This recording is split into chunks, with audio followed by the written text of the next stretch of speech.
Good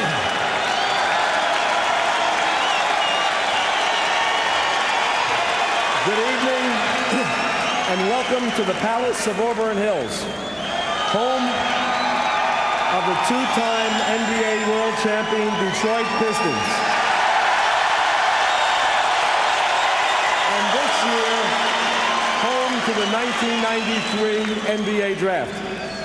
Also, welcome to those gathered at our team headquarters across the country and to our national audience on TNT and NBA radio. To all of you, thank you for being with us. The NBA team representatives have been briefed on the draft procedures.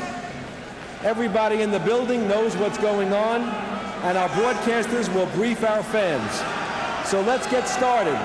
The first pick in the 1993 NBA Draft will be made by the Orlando Magic, who have 5 minutes to make their selection. Every draft, NBA teams search for that one impact player. In 1978, the Boston Celtics took a chance on the hick from French Lick. Larry Joe Bird would erase all doubts on his way to 3 NBA championships and a spot in the Hall of Fame. In 1979, Earvin Magic Johnson was selected #1, bringing Showtime to the league. The 6'9" point guard led the Lakers to 5 titles, and his smile left Hollywood starstruck. Michael Jordan entered the NBA in 1984, taking the league by storm. His game has elevated the Bulls to 3 straight NBA championships and earned him the title as the best ever. Last year, Shaquille O'Neal made an instant impact. Unstoppable at times, he was Rookie of the Year. This year's crop is rich in talent, the likes of Fab Five star Chris Webber and Shawn Bradley, whose next mission will be the NBA. Jamal Mashburn is looking to wreak havoc on the league's defenses. Will Anfernee Hardaway shine on the court like he has on the big screen? And UNLV's J.R. Rider, who could be the draft's most talented prospect. Which one of these players will be the NBA's next impact performer?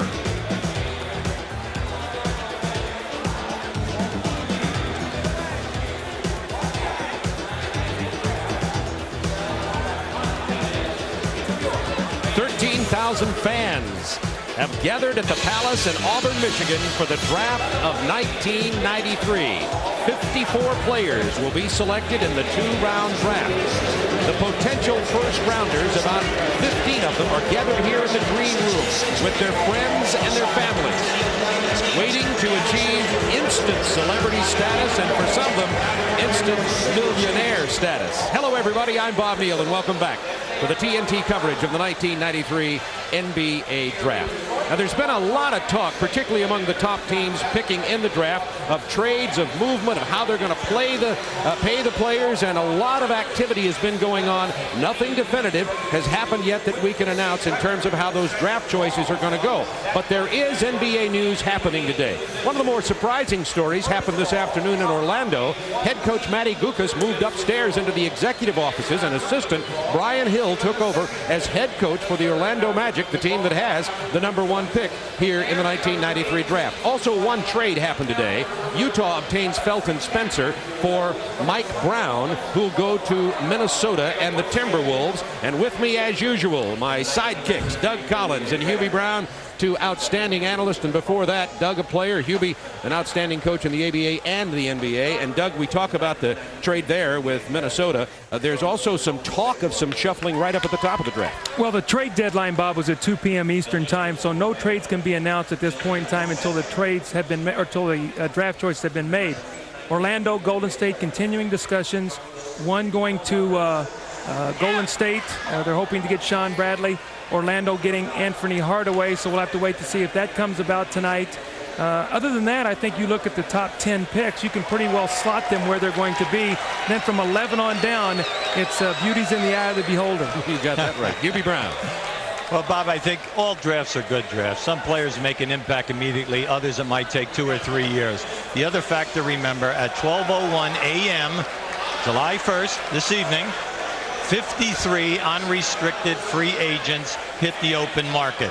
And that means that teams could pick up a solid, proven professional. So 54 players will be picked here tonight. 53 restricted and unrestricted restricted free agents will be out there too. A lot of opportunity for player movement.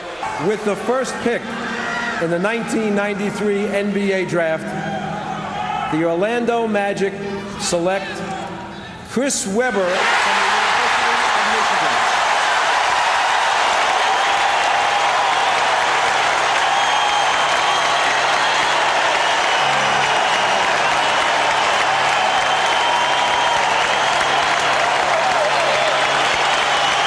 Golden moment for the 20-year-old Chris Webber from the Fab 5 2 years ago at the University of Michigan.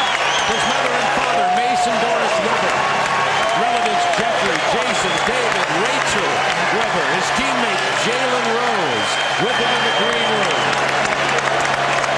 And the celebration begins for the 20-year-old sophomore. He played 2 years at the University of Michigan. Consensus All-American. And of course, we are in the Palace in Detroit. Chris Webber played at Country Day High School in suburban Birmingham, Michigan. A lot of his high school teammates, his childhood friends, are here in the Palace tonight to enjoy this big moment for the young man from amazing world.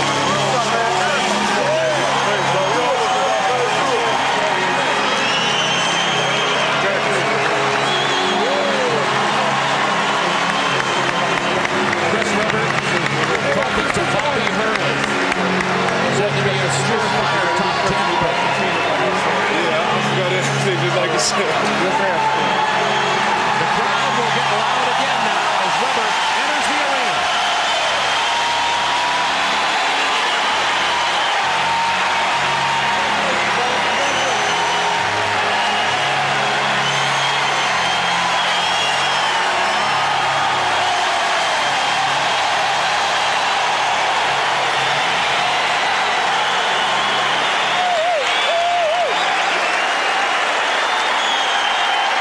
Chris Webber is 6'9",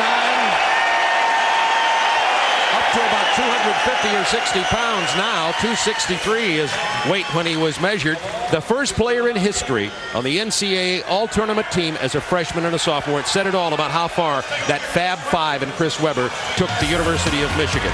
And Doug Collins, he has a great inside game, maybe not fully developed yet. Well, great hands, Bob. When you look at him, he catches the ball so well. Look at him on the run, put down the dunk. Powerful rebounder.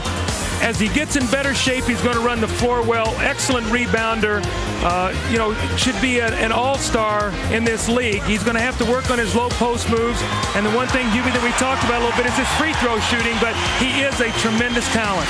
You're talking the presence is the key package here. You're talking brute strength. He's going to have to get on the foul line and shoot better than 55%. Otherwise, we're going to have two guys who can be fouled every night, Shaquille O'Neal and Webber, and we're liable to have a lot of rebounding, offensive board play.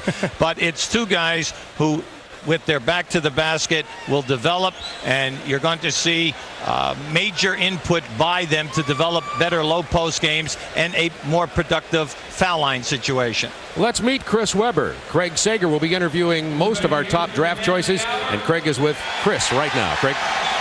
Well, in 2 years, you've gone from a Michigan State high school championship to the #1 pick in the draft. Those sights were amazing with you and your family and teammates. What are your thoughts now about going to Orlando, and what can the Magic expect? Well, first I'm just happy to be the #1 pick. There's no guarantee I'm going to get to go to Orlando. A lot of things could still happen. I'm just happy, I just thank God for blessing me. God gave me the talent. He gave me the ability. And when people doubted me, God still was on my side. So I'm just happy everything worked out okay. If you stay with Orlando, playing with the Shaq, what are your thoughts about lining up against Shaquille O'Neal? I feel everything will work out good. I'm just hopeful that we can click and work together. I'm sure we will if that's the situation. I love to play with him, and I know he wants to play with me. What about the money situation? Are you concerned that they'll have enough money to pay for your services? I'm not sure. I think if that was that big of a problem, they would have traded the pick or something like that. Hopefully we can work things out and just get moving forward. Well, congratulations. The clock worked in your favor this time. Oh, yeah, it definitely did. Thank God. Okay, thanks a lot. Congratulations. Back to you, Bob. Greg, thank you very much. You know, there's been a great deal of speculation as to whether or not Webber would, in fact, go to Orlando the last couple of days. Everything from Anfernee Hardaway going all the way up to Orlando to Shawn Bradley going there and having a twin towers of Bradley and Shaquille O'Neal, and now talk between Orlando and Golden State about some kind of trade. That could still be in the works. And I might mention to you, as we're early in the draft here, there's 5 minutes between each selection in the first round, 2 minutes between each selection in the second round, and any trades that happen, the trades can be made after the draft starts, but they cannot be announced until after the second selection is made. So if there was one between Orlando and number 3 Golden State, it wouldn't be announced until after Golden State makes a selection. So Chris Webber, the sophomore from the University of Michigan at 6'9", 263 pounds, has been selected by the Orlando Magic. And Doug and Hubie, one thing we've talked about with everybody around here in Detroit the last couple of days, the salary cap problem. Can a team that's said to be $4 million over the cap, Orlando, sign a player in the price range of a number 1 draft choice? Bob, it's going to be very difficult. They're going to have to restructure a number of contracts, but they also had to do that to sign Shaquille O'Neal. So when you restructure contracts, yes, you can get it on the front end, but it's going to cost you later. And what you end up doing is you tie yourself into those guys that you restructure their contracts really to playing their career in your city. So that's going to have to happen, and there could be a good chance to sign him. They're going to have to get rid of 2 or 3 players to free up some money. So Orlando's team could take a totally different shape by adding Webber. You might have to get rid of 2 or 3 players just to be able to sign him. And Hubie, a brand new coach, Brian Hill, who had been an assistant at Atlanta several years ago. Brian Hill now an assistant at Orlando, becomes the new head man replacing Matty Gukas. You have those changes to deal with. Yeah, see, Bryant's coming into a great situation. All of a sudden now you have 2 of the most powerful young players in basketball at center and big forward. Then you have Scott for the perimeter game, Anderson in the backcourt, Scott Skiles. You're coming off a team that was 41 and 41 last year, and the only questionable position you had was big forward, only because Brian Williams missed 61 games due to his physical problems. Now, if they straighten all of this out and he comes back healthy, this becomes a very, very talented club. And I think that Brian Hill and his new staff will take their chances with this ball club.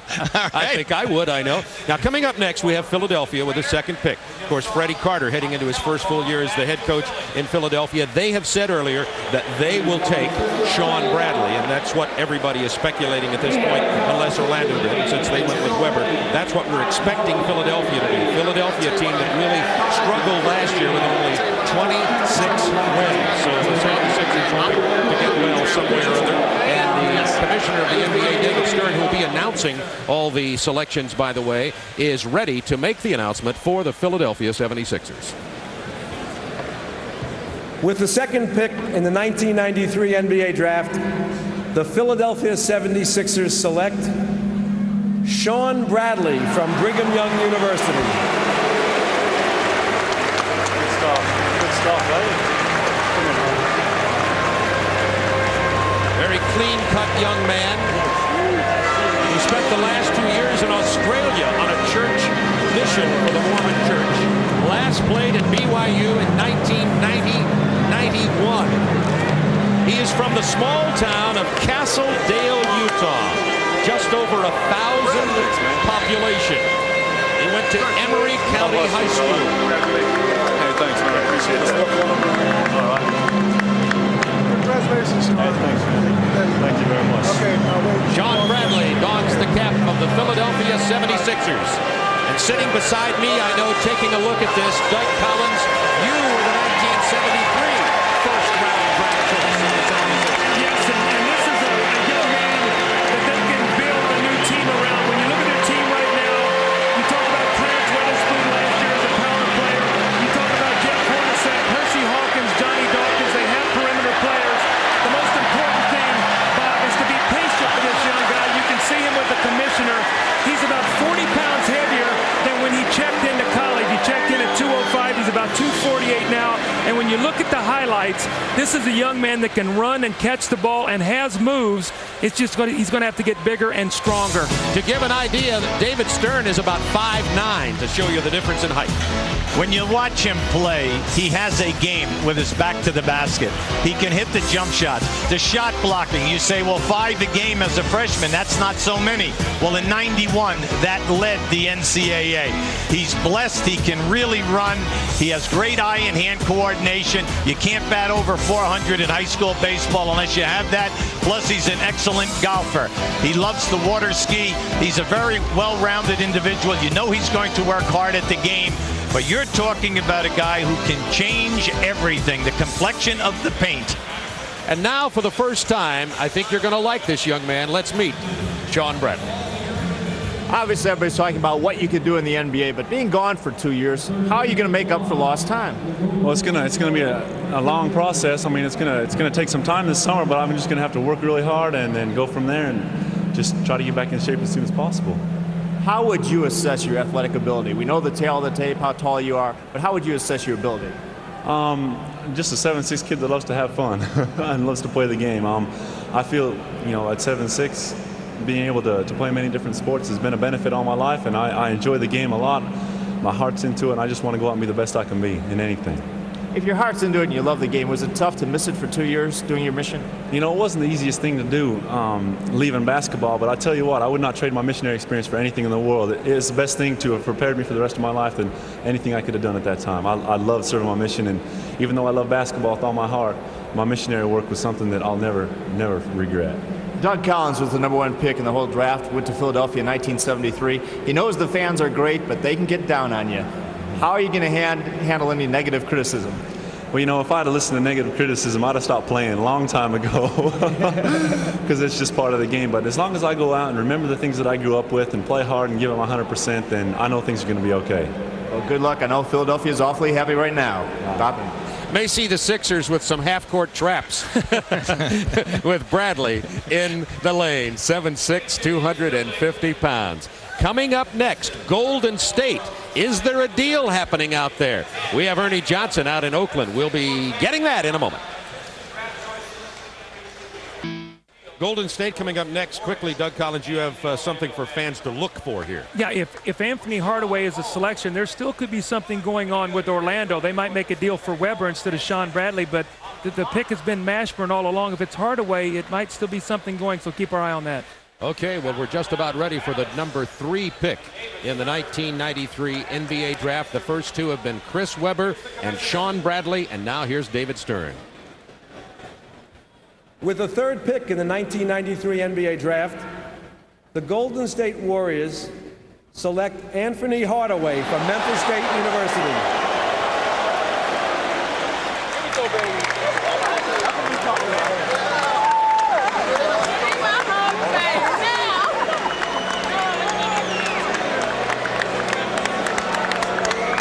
Anfernee Hardaway, the 3rd pick in 1993.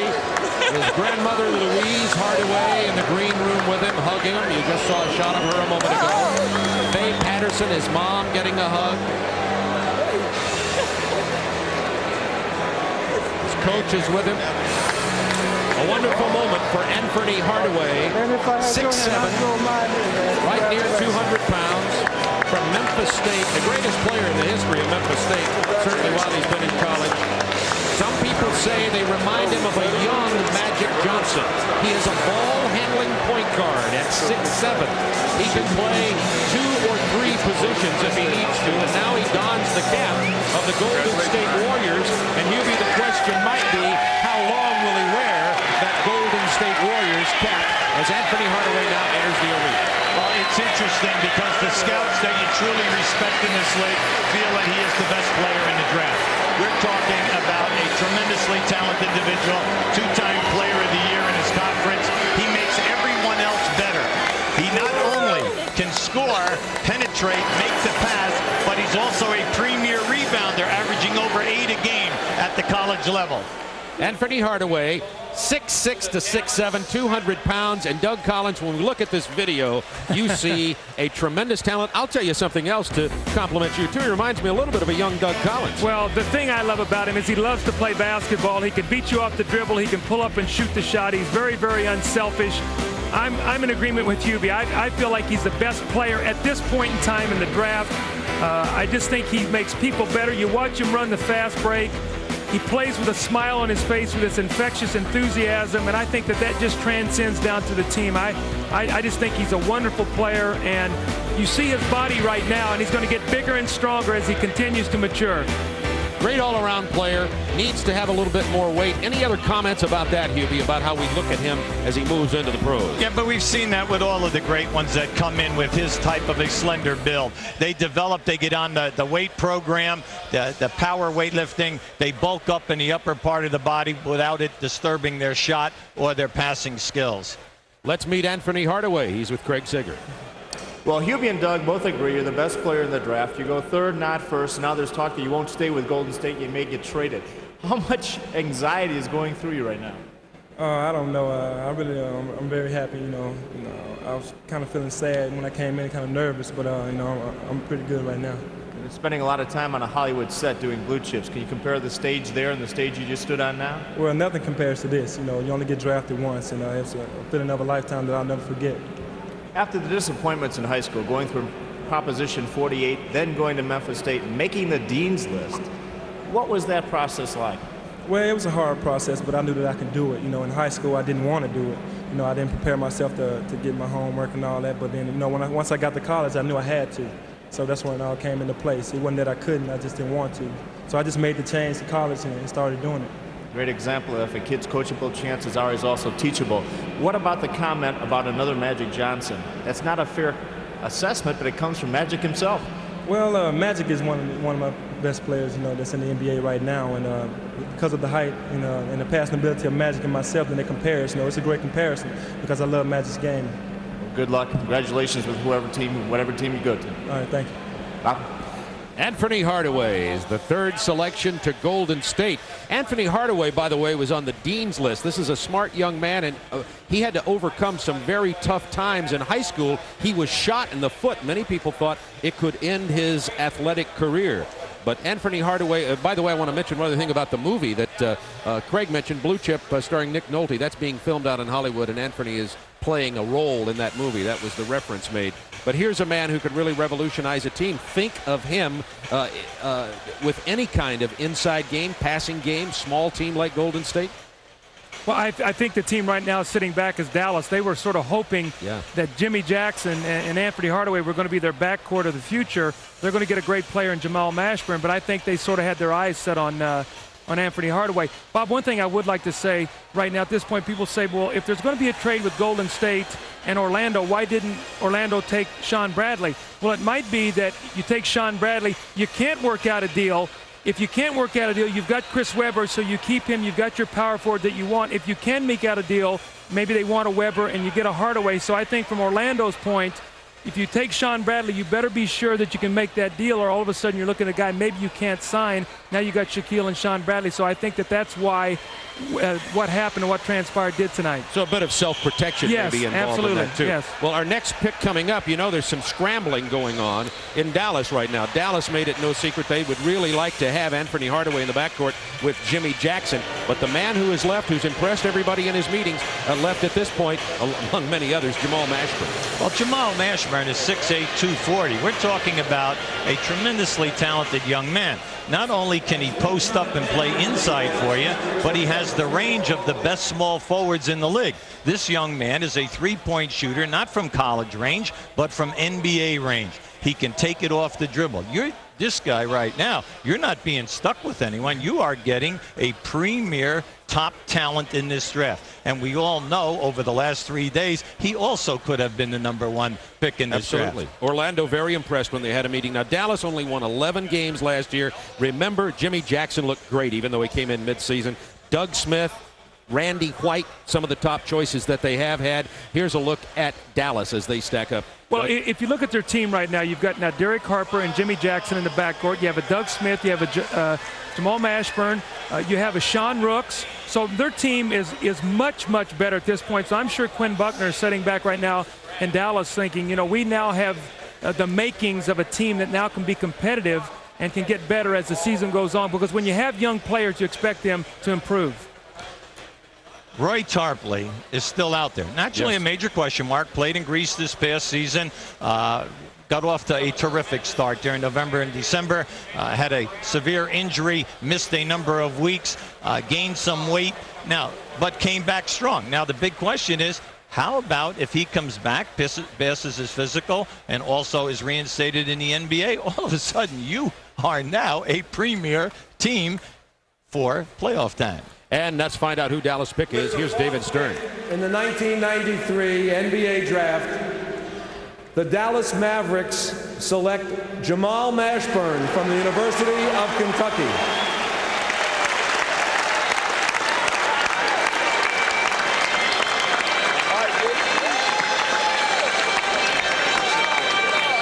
Jamal Mashburn with Robert, his dad, and Helen, his mom, giving him hugs as he walks past his family and friends and some other future #1 picks who are in the room waiting their turn. Leaving the green room, approaching the arena, is Jamal Mashburn from Kentucky. All-American, co-SEC Player of the Year along with Vanderbilt's Bill McCaffrey, donning the cap of the Dallas Mavericks. A real inside-out player. This is not just a strong rebounding forward, but this is a man who's got some tremendous range on his shot and a player who's gotten better and better and better, Doug. When you look at Jamal Mashburn, I talked to a lot of general managers. They felt like he had the most impressive workout of any people that they brought in. He was in great shape, shot the ball well, played in a lot of different scrimmages. This young man has a chance to be a great NBA player, an all-star. And the thing I like about him, and Hubie was talking about, is his versatility. He might be able to overpower smaller small forwards and take a bigger power forward out on the floor and use his speed and quickness, so he gives you versatility.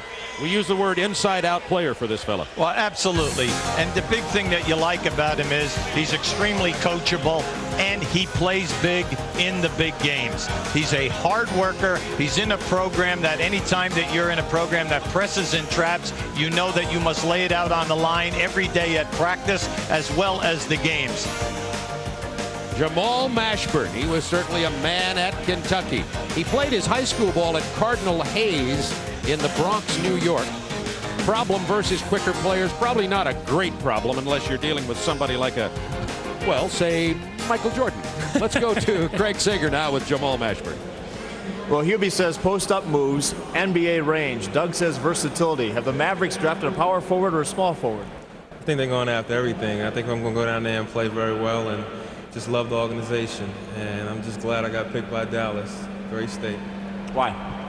Because there's a lot of playing time down there, and I'm going to do a lot of good things for them. I came from a winning organization, and we're just going to continue. We're going to win in Dallas. You played so well throughout the season. Then at the tryout camps, you impressed everybody. What was your philosophy going into those camps and going into the tryouts you had? Well, it was natural for me. Coach Pitino prepared me for this a long time ago when I first stepped on the court at Kentucky as a freshman. So I knew what to do and knew how to do it, really. And we do it every day in practice, and it's nothing new to me at all. You've already got a $1 million endorsement contract with FILA. What was the reasoning for signing that so early? Well, they put me in a class with Shaquille O'Neal and Michael Jordan, and I'm a rich man now. I don't have to worry about the NBA contract, so I'm just going to go out there and play basketball and have a lot of fun. Good luck in Dallas. All right, thanks a lot. Bob? Jamal Mashburn, good luck in Dallas, sounded a little bit like good luck in Dallas, if you know what I mean. Well, Dallas got a lot better with Jimmy Jackson. This will certainly help them too. One quick note here, the Celtics have announced about an hour ago that they signed their 1989 second-round draft choice, Dino Radja, the player from Europe, to a multi-year contract. People had been wondering if the Celtics were going to try to get some international player for help up front. They've been looking at this fella for a couple of years, and now the Celtics have signed him. Also, we've been talking about the fact that Orlando picked Chris Webber first. Golden State selected Anfernee Hardaway. Was there a trade coming? Let's go to David Stern, the commissioner. Ladies and gentlemen,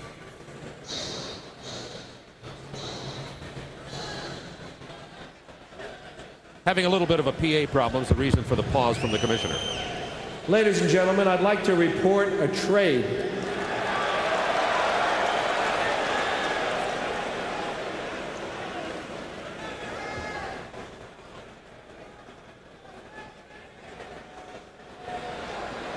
Orlando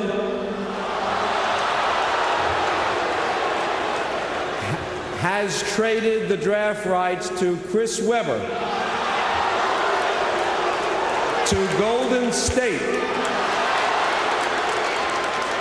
in exchange for the draft rights to Anfernee Hardaway and 3 future first-round draft picks, which will be exercised at the earliest in the years 1996, 1998, and 2000. Anfernee Hardaway all of a sudden now realizing he's going to be passing the ball to Shaquille O'Neal, Chris Webber, and the University of Michigan will be going to Golden State. Doug, we talked about this right at the top. Well, I think it's helped both teams because Golden State desperately needed a rebounder. You talk about them getting healthy with Chris Mullin. You've got Tim Hardaway. You have Marshall Onis. You have Billy Owens. I mean, they're loaded out there with talent. Now they've got a bigger guy. You took Anfernee Hardaway. You put him there passing the basketball. You've got Dennis Scott spotting up at the three-point line. You have Nick Anderson creating off the dribble. You have Shaquille O'Neal in the post. I think this helps both teams. I really do. And I think this is a good trade for both people. I know it's getting way ahead of this, but I think of things like Magic Johnson and Kareem Abdul-Jabbar. When you think of the young Hardaway and the young Shaquille O'Neal, that's a powerful 1-2 punch, Hubie.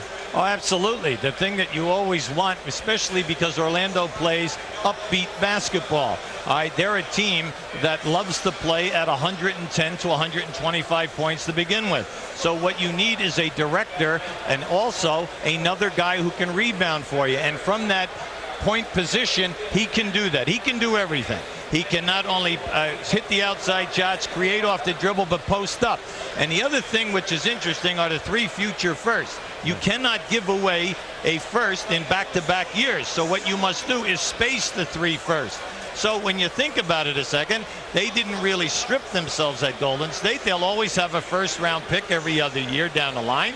And now Golden State has added a powerful rebounder to go with all of these great shooters that were injured this year. Hardaway, Mullin, Marcelonis, Billy Owens. If they all come back healthy, come on, this is a very, very good basketball team with an experienced Alexander now at center or big forward, and you can play. Now you've got a nice 3 rotation with Owen, Webber, and Alexander. I like it for both teams. I just right now can feel TNT and the NBA adding Golden State games to our schedule. Bob, I think one thing to look out for at this point in time is, now what does this do to Scott Skiles? Yes. Does Orlando now move Scott Skiles? You know, what do they do with a Brian Williams? Because at some point in time they're going to have to free up some money to be able to sign Anfernee Hardaway. Scott Skiles was a guy last year that played 48 minutes 13 or 14 times. Hardaway, you know, is going to step in, probably be their starter. Does this make Scott Skiles expendable? If so, look at the 26th pick, Orlando, to try to get them a backup veteran point guard to come in to play behind Anfernee Hardaway. It's Minnesota's turn, only 19 wins last year. Here's David Stern. With the 5th pick in the 1993 NBA draft, the Minnesota Timberwolves select Isaiah J.R. Ryder from the University of Nevada, Las Vegas.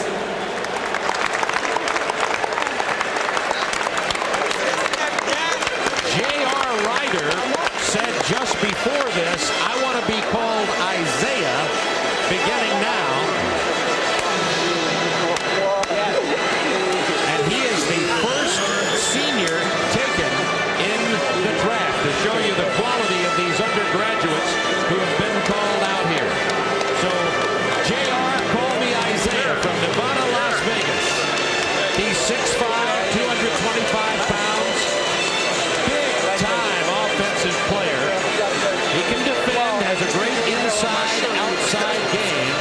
And a lot of people think that they rank him right in there with Anfernee Hardaway in terms of being a talented, versatile guard.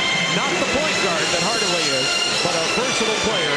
J.R. Isaiah. Now, you can't see it because he has a suit on, but just over his heart on the left side, on his chest is tattooed his name, Isaiah, and his number 34. When you says he wants to wear when he gets to the pro. This is a young man who's had, there's no other way to say it, a checkered past in terms of the colleges he's been, questions about his academics, but while he was at UNLV, and most of the people are wondering how good a citizen will Isaiah Rider be as he goes into the very tough life of the NBA, Doug. Well, you know, I think you talk about a guy like Jack McCloskey who's in Minnesota. He is not afraid to pull the trigger on a talented player. He was not going to pass up J.R. Rider. They had him in for a workout. This young man was devastating. He can post. He can explode over you. He can step out and shoot the ball to the three-point range. You put him on the floor with Doug West. Now you've got a Chuck Person. You have a Christian Laettner. They'll probably start Luke Longley. They've made the trade now for Mike Brown. They have improved themselves dramatically. This guy is a 20-point-per-game scorer, and don't believe that he does not have a chance to be Rookie of the Year this year. He has that kind of talent. You're talking about a guy, 29 points a game, but at the NBA level, with the added minutes, he is a over 50% shooter, and if you notice, he's an 8 to 9 rebounder. That means that he takes you down inside that foul line and can punish people on the offensive board. Doug and I were talking yesterday. I thought Doug made a great point. This is a young man that can come in and on special nights get you 25 to 35 at the NBA level. And you cannot say that about very many guys in any draft. And often, like the great runners that go into the NFL, the great scorers can often come in and start scoring for you right away. Let's meet Isaiah Rider with Craig Sager. Well, just got through checking out the roster, and there are no number 34s on Minnesota. Congratulations. I know you want that uniform number. 34 is mine. That's what got me here. So I thank you. I appreciate it. What if you would have gone to Phoenix where Barkley wears 34? I think me and Barkley would have flipped the coin. We both got attitudes, so, you know, we would have flipped the coin and went from there. You mentioned the attitude. Everywhere you went, everybody says how smart this kid is. Yet you had academic problems in high school and again at UNLV. What gives? Two things I've learned. I've learned to deal with people's characteristics, nastiness, and I've learned to also overcome my mistakes personally and then put it together. And I'm becoming a young man, and I'm learning as I go. I'm 22, and everything is going good. You know, I'm nasty on the court. Other than that, I'm a perfect man in society. So I'm looking forward to what's in front of me. Minnesota could be the perfect place for you. A chance to go in with a young team, get a lot of playing time. They also already mentioned you may be Rookie of the Year. What other goals and plans you have for yourself? I'm not going to get ahead of myself. I'm going to take it one day at a time, learn from the veterans, and attack everybody like I have no respect for them. But I'm going to learn as I go and just do the same things I've been doing to stay aggressive. A rookie won the slam dunk last year. If you're in it, you're going to win it this time? If I get in a slam dunk contest, I guarantee it, I'm taking it. I'm telling everybody now. Okay, J.R. Rider, things will be exciting in Minnesota. With the 6th pick in the 1993 NBA draft, the Washington Bullets select Calbert Chaney from the University of Indiana.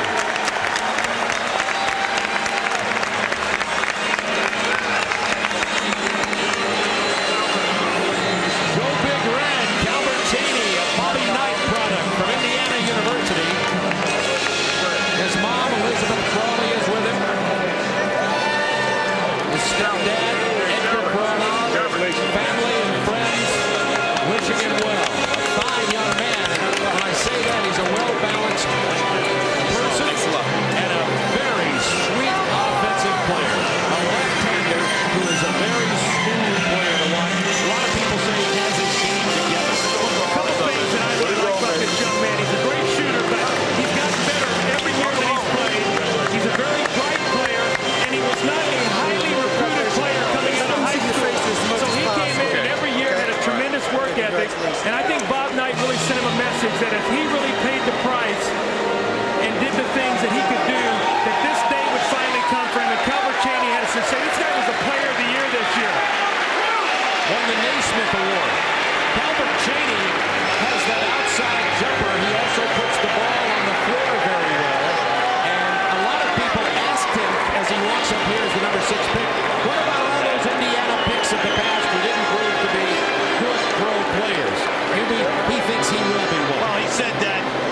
reason is that I think that I am extremely well coordinated. I have the athletic talent. I have the foot speed. He's a winner. We know that. And the big thing is he wants the ball for the big shot. So you know that he has incredible character. Now, we know that his game is dynamite from the foul line down. So people say, well, can he play the two-guard position? Well, everything is in relative to the type of offense that you run. And I'm sure that Wes Unseld, in their passing game, will find spots and areas for him to excel. Here is a young man who is 6'7", as you see, has an excellent game, and some people think he may be the best pro prospect out of Indiana since a person who's here in this building, Isaiah Thomas, with the Detroit Pistons. Let's meet Calbert Cheney. He's with Greg Singer. Well, Doug Collins said you weren't highly recruited out of high school. Before Michigan had the Fab Five, Indiana had the Magnificent Seven that one year, but you were 7th on the depth chart. How were you able to get the most out of Coach Knight's system, become the Player of the Year? Well, just going in, just working, just playing as hard as I can play, and not worry about whether or not how many minutes I get, and what I contribute to the team. I just went in there and played hard, and luckily everything came out as a flower. Isaiah Thomas is the standard by which all Hoosiers are judged, Indiana players. How do you think you will do in the pros? How do you think your game is suited for the Washington Bullets? I don't know. I guess that remains to be seen. I've been trying to answer that question for millions of, I've been trying to answer millions of questions for the past few days, so we'll have to see what happens. What about your game? Inside, outside? I think I can do both. If called on, to play a little bit of the two, that's no problem for me. Just go out, and all I want to do is just compete well and do what's best for Coach Unseld and the Washington Bullets. Okay, well, congratulations. Thanks a lot. We'll continue our coverage from the Palace in Auburn Hills, the draft here on TNT in just a moment.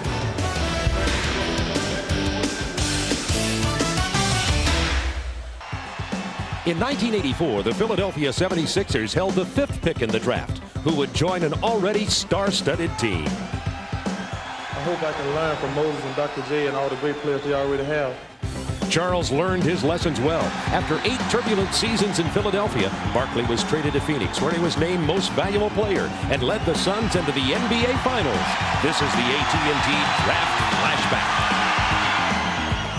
They used to call him the round mound of rebound, and now he was the MVP with Phoenix.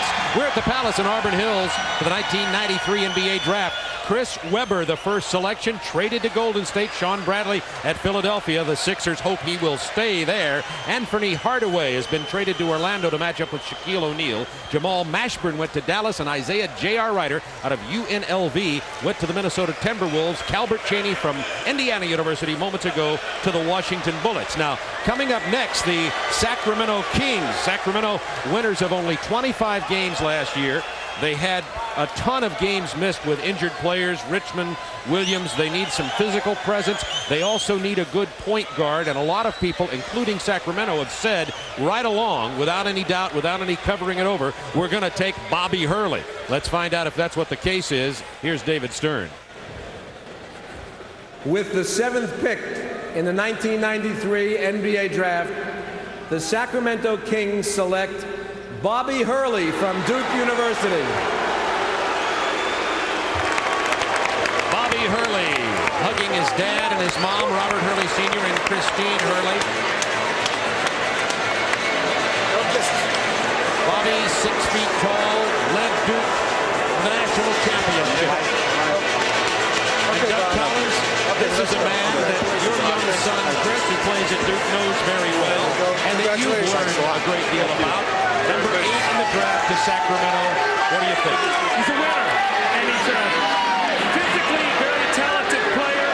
The boos you hear here are from the Michigan people, because Michigan could never beat Bobby Hurley when he was at Duke. He used to drive a stake through their heart every time they played. So this young man is a consummate player, great quickness. He has a 35-inch vertical jump, and if you want to give the ball to a guy and say, hey, run our team, just ask Mike Krzyzewski or Coach Bob Hurley if they would like to have him back for 4 more years, and I'm sure you would hear the answer be yes. Coach Brown, I bet you would like to have had a player like this. Well, the thing that you get with Bobby, he's a tenacious defender. He has outstanding lateral movement, and then he will find the people on the break. He's very unselfish. He comes from a high school team. St. Anthony's in Jersey City. They were undefeated, 32-0, won the state championship and the national championship. And then at Duke, getting into the Final Four and the championships that they won there, you know that he understands what winning is about. And that's what they're looking for at Sacramento. And remember, the all-time assists leader in NCAA history, as you saw one of his great passes after he penetrated into the point. Court instincts. This is a tough city kid kind of player. As Doug said, not necessarily a suburban game. Let's meet Bobby Hurley. Well, anybody who doubted your ability or strength to play in the NBA obviously didn't watch you last summer when you took on the Dream Team. Nobody could stop you. Chuck Daly had to put the glove, Michael Jordan, on you. What did that experience do for your confidence? Well, it was a great confidence boost, and I think it really helped my chances to move on and get drafted pretty highly. And I don't think I would have been in the position I am right now if it wasn't for that experience. You play so hard every second you're on that court. Playing 3-4 times a week, 82 games during the course of the regular season. You think you have the stamina now to hold up? Yeah, I mean, I think so. I just need to make sure I come into camp in real good shape, and it's going to be a tough process, but I think I can work through it. Everywhere you've gone, you've made the players around you better, and you've won a championship. Whether it was high school or at Duke, what are you going to do for Sacramento? Well, I just want to try and make them better and just give it my best each time out and make sure that I'm ready to go when the season starts and just try and do whatever I can for the franchise. Well, good luck. I know they're very happy to have you. Thanks a lot. Bobby Hurley from the national champion years at Duke University goes to Sacramento. In just a moment, we'll continue. We'll be checking on the Milwaukee Bucks. They're up next.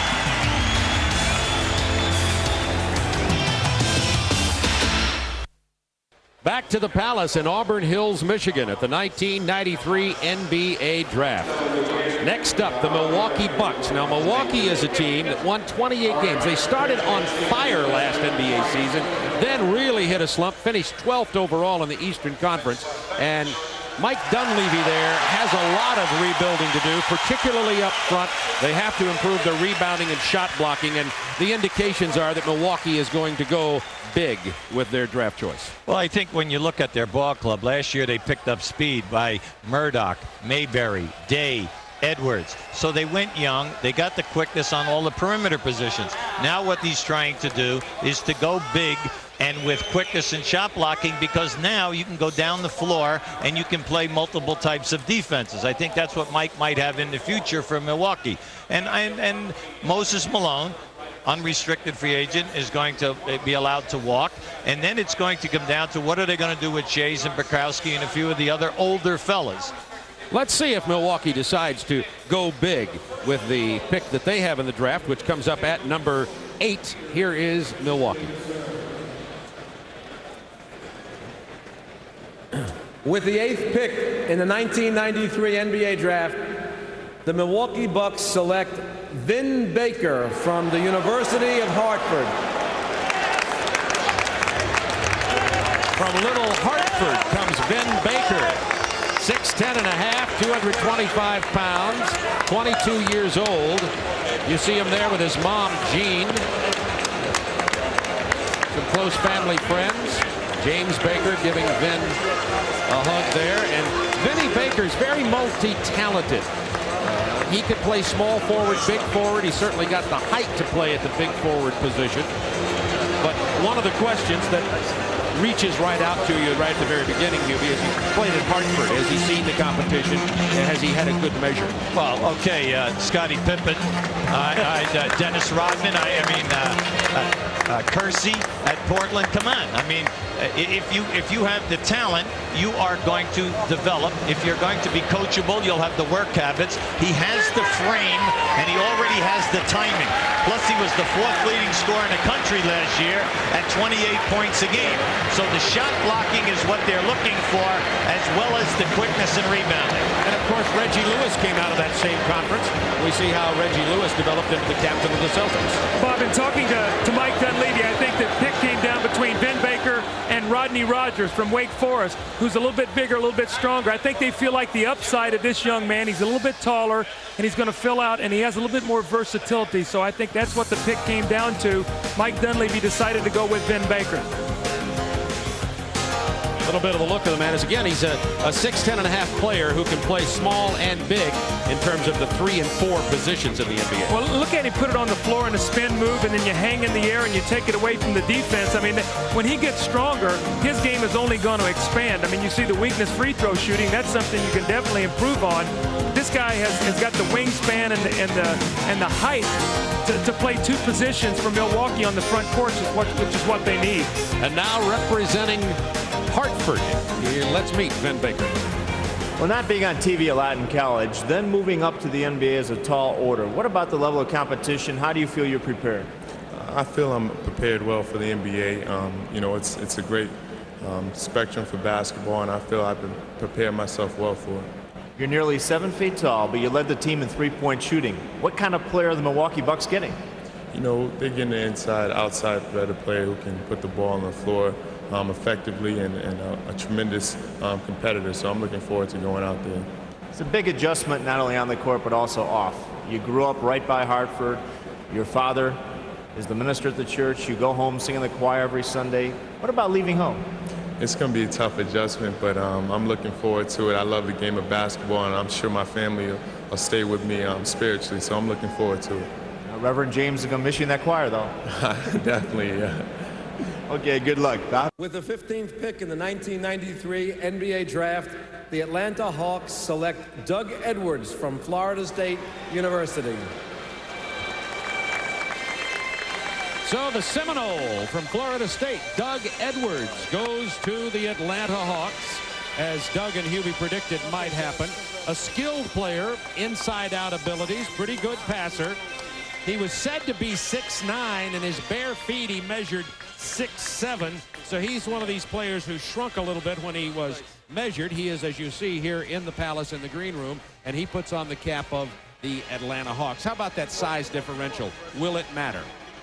You can play big, Bob. This young man has a lot of skill. I've seen him have a lot of big games, but he's been inconsistent. And what he's going to have to do is he's going to have to find a way to scrap it on 82 times in the NBA. You get into the playoffs, you're talking well over 100 games. He has the physical skill to do it. Let's remember the team this guy played on. Bobby Sura, Cassell, a very, very talented team. I think he has tremendous pro potential. It's going to be up to him how badly he wants it. Right now, the power forwards are leading in the draft. The 6 power forwards. Well, you can see right there the 18 points and the 9 rebounds, naturally to 53% because he plays from the foul line down. But check the pounds. He's 235. See, he's very quick. He played on a team that was up-tempo. The Hawks like to run, all right? In the past, that was their style. But what they must do is they must shore up their defense because they were at the bottom of the league field goal percentage against. And when you think about it, they've added another defender, another rebounder, and a guy can possibly block shots. And already when you get into this area, you have question marks. Will Doug Edwards be a consistent, focused player? Well, Lenny Wilkens is the kind of guy who gets consistency and focus out of his players. Let's meet Doug Edwards. He's with Greg Sager. Well, what about Lenny Wilkens? I know you went to a lot of teams. You told me you're going anywhere from 10 to 17. How do you feel about going to the Hawks and with Lenny? I think it's a great situation for me. You know, I went down, worked out pretty hard, and the coaches love me. And I'm just looking forward to playing with Coach Lenny Wilkens. You know, I saw you in high school. You did absolutely everything. One of the most highly recruited players anywhere. Then at Florida State, we saw only about 80% of your ability. Why? Oh, at Florida State, I didn't work as hard as I should have, and it kind of paid off, and it hurt me a little bit. But at the end of my senior season, I started playing much harder, and it paid off. What was the problem? After the season, I never hardly worked out as hard as I should have. And when the season came along, I was so far behind, it was kind of hard to get back into shape. What about the height differential? 6'9.5" at Florida State, then they say 6'7". How tall are you? I think I'm 6'8", and it shouldn't be a problem. I'm just going there and do my best. You're standing tall now. Thanks a lot. Good luck with the Hawks and with Lenny Wilkens. Thanks. The New Jersey Nets are next as we continue our coverage from Auburn Hills, the Palace, here on TNT. Stay tuned.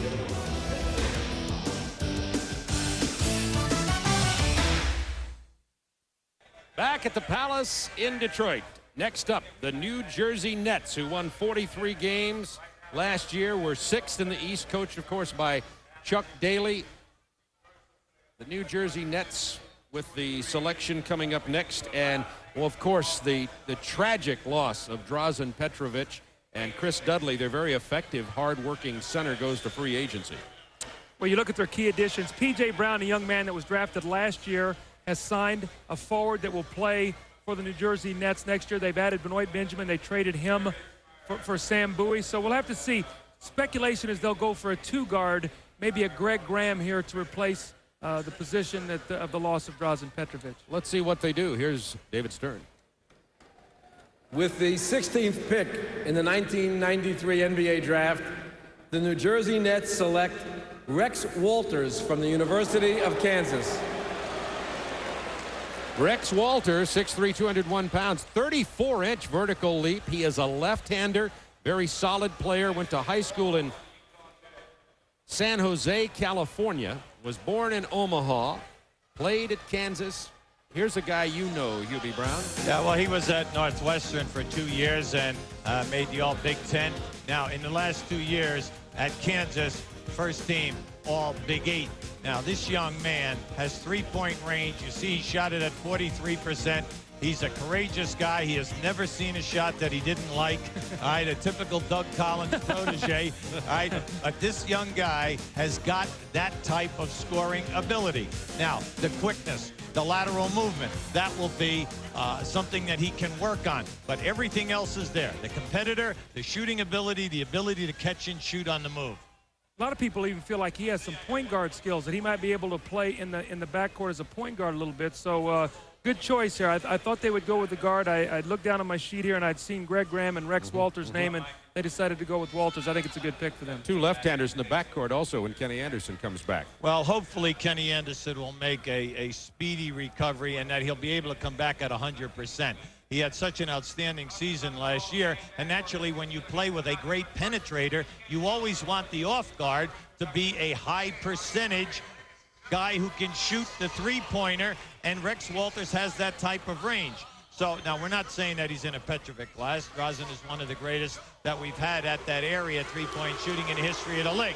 But Rex Walters is feisty. He's 6'4". He has the ability to shoot the high percentage for you, and that's all you're asking for. If you're Chuck Daly, do you feel better about your team now with this young man? Well, I think he's a talent, but he's not going to replace Drazen Petrovic, as Hubie said. I mean, this Drazen Petrovic had elevated himself into one of the top scoring guards in the NBA. So, I mean, you know, they hope that Rex Walters is going to be able to play well, but he's not ready to play like Drazen Petrovic did. Still some problems for New Jersey, and I'm sure Chuck Daly and the coaching staff and the general manager are thinking about that right now. Next up, the Charlotte Hornets, a surprise expansion team who played so very well in the playoffs. And their first-round picks, Mourning, Johnson, Gill, J.R. Reed, and Chapman, who left there, but even those players were excellent selections in the first round for the Charlotte Hornets. Now, the Charlotte Hornets have some problems with Kendall Gill. What is the status of Kendall Gill? What will happen there? Let's talk a little bit about that, Doug. Well, it's in a very difficult situation because he is a restricted free agent, and next year he can become an unrestricted free agent. And in doing that, he can decide where you trade him to. He's given them really 4 places that he would go to, so he's limited where you can trade him to, and those people are not willing to give equal value. So, I mean, this is a very, very difficult situation, very similar to what the Clippers were in with Charles Smith when they traded him to the New York Knicks. So they're going to have to, you know, get this taken care of. Kendall Gill, it's interesting because I think he's in a terrific situation in Charlotte. It's my understanding he does not want to be the third guy down there. But when you've got a Larry Johnson, Alonzo Mourning, a Kendall Gill, you've got an opportunity to be a championship team. He's chosen that he wants to play somewhere else, and he's got them in a very difficult spot. So, you know, and when you think about the third guy, you know, when you think about James Worthy and Kareem Abdul-Jabbar and Magic Johnson, who's really the third guy there? When you think about Parrish, Bird, and McHale, who's the third guy? It's not that he's a third guy, but that they have 3. And every time you look at the players, 3 seems to be the magic number in your starting rotation to be a really powerful team. Yeah, but all 3 guys must want to be subservient to the team goals. Yes. And they must also want to be totally unselfish and understand the role that they have in the big 3. Now, Charlotte, we know, has been talking. They'd like to shore up the small forward position. Yep. They'd like to also get a guy big up front. And I think, Doug, that they're in a position right now to get exactly what they wanted. You know, a guy that has slipped down a little bit is A.C. Earl. Might be a good pick for them at this position, a big guy to give them a backup player. Since we've all hit the other two, I'll say maybe a guard also. All right. Let's check in on Charlotte. With the 17th pick in the 1993 NBA Draft, the Charlotte Hornets select Greg Graham from the University of Indiana. Big Ten Defensive Player of the Year, Greg Graham, 6'3", 179 from Indiana. This guy can defend. He is the Defensive Player of the Year in the Big Ten. Look at the points and the shooting percentage, and then the three-point shooting. This is a terrific selection for them. Not only are they getting a guy with size at the point, but he can play both positions for you because he's such an excellent defender. And I like this choice for them, Doug, because now it gives them a lot of maneuverability in that backcourt. Absolutely. And also, too, let's think about his Indiana team. He really blossomed when Alan Henderson went out with a knee injury. I really believe had Alan Henderson stayed healthy and you had Greg Graham, Calbert Chaney, and Alan Henderson, this would have been the team to beat. Not to take anything away from Carolina, but, you know, he's already been involved in a star-studded team, so I think he's going to fit in well. Well, he can score big points in bunches in big games. And think how he fits in there with the big guard Kendall Gill, the forward in Larry Johnson, the center Alonzo Mourning, and now a ball-handling, defensive-minded point guard for Charlotte. They must be very pleased with that selection. So we'll be back here to the Palace in Auburn Hills, Michigan, to continue with the draft of 1993 right after this.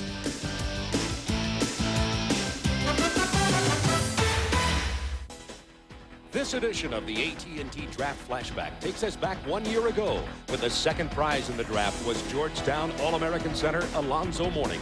The 6'11" big man was selected second overall by the Charlotte Hornets, teaming with Larry Johnson to form a devastating front line. Mourning averaged 21 points and 10 rebounds, leading the Hornets into the playoffs for the first time in their history and earning all rookie honors. I think they're still cheering in Charlotte for that great playoff run that the Hornets had.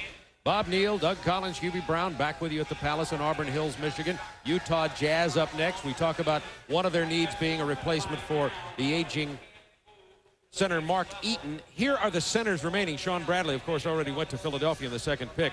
Some pretty good players here, but all with some kind of question mark. Well, you know, they got Felton Spencer in a trade, so they might go a different direction. You do have the big guys.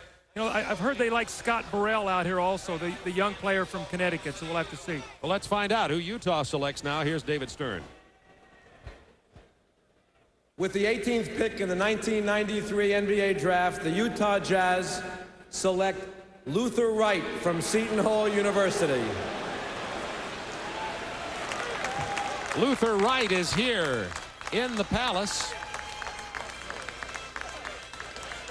See him with his family and friends. Luther Wright, 7'2", 275 pounds. Well, they've added about 14 feet of center today. You've got Felton Spencer and Luther Wright.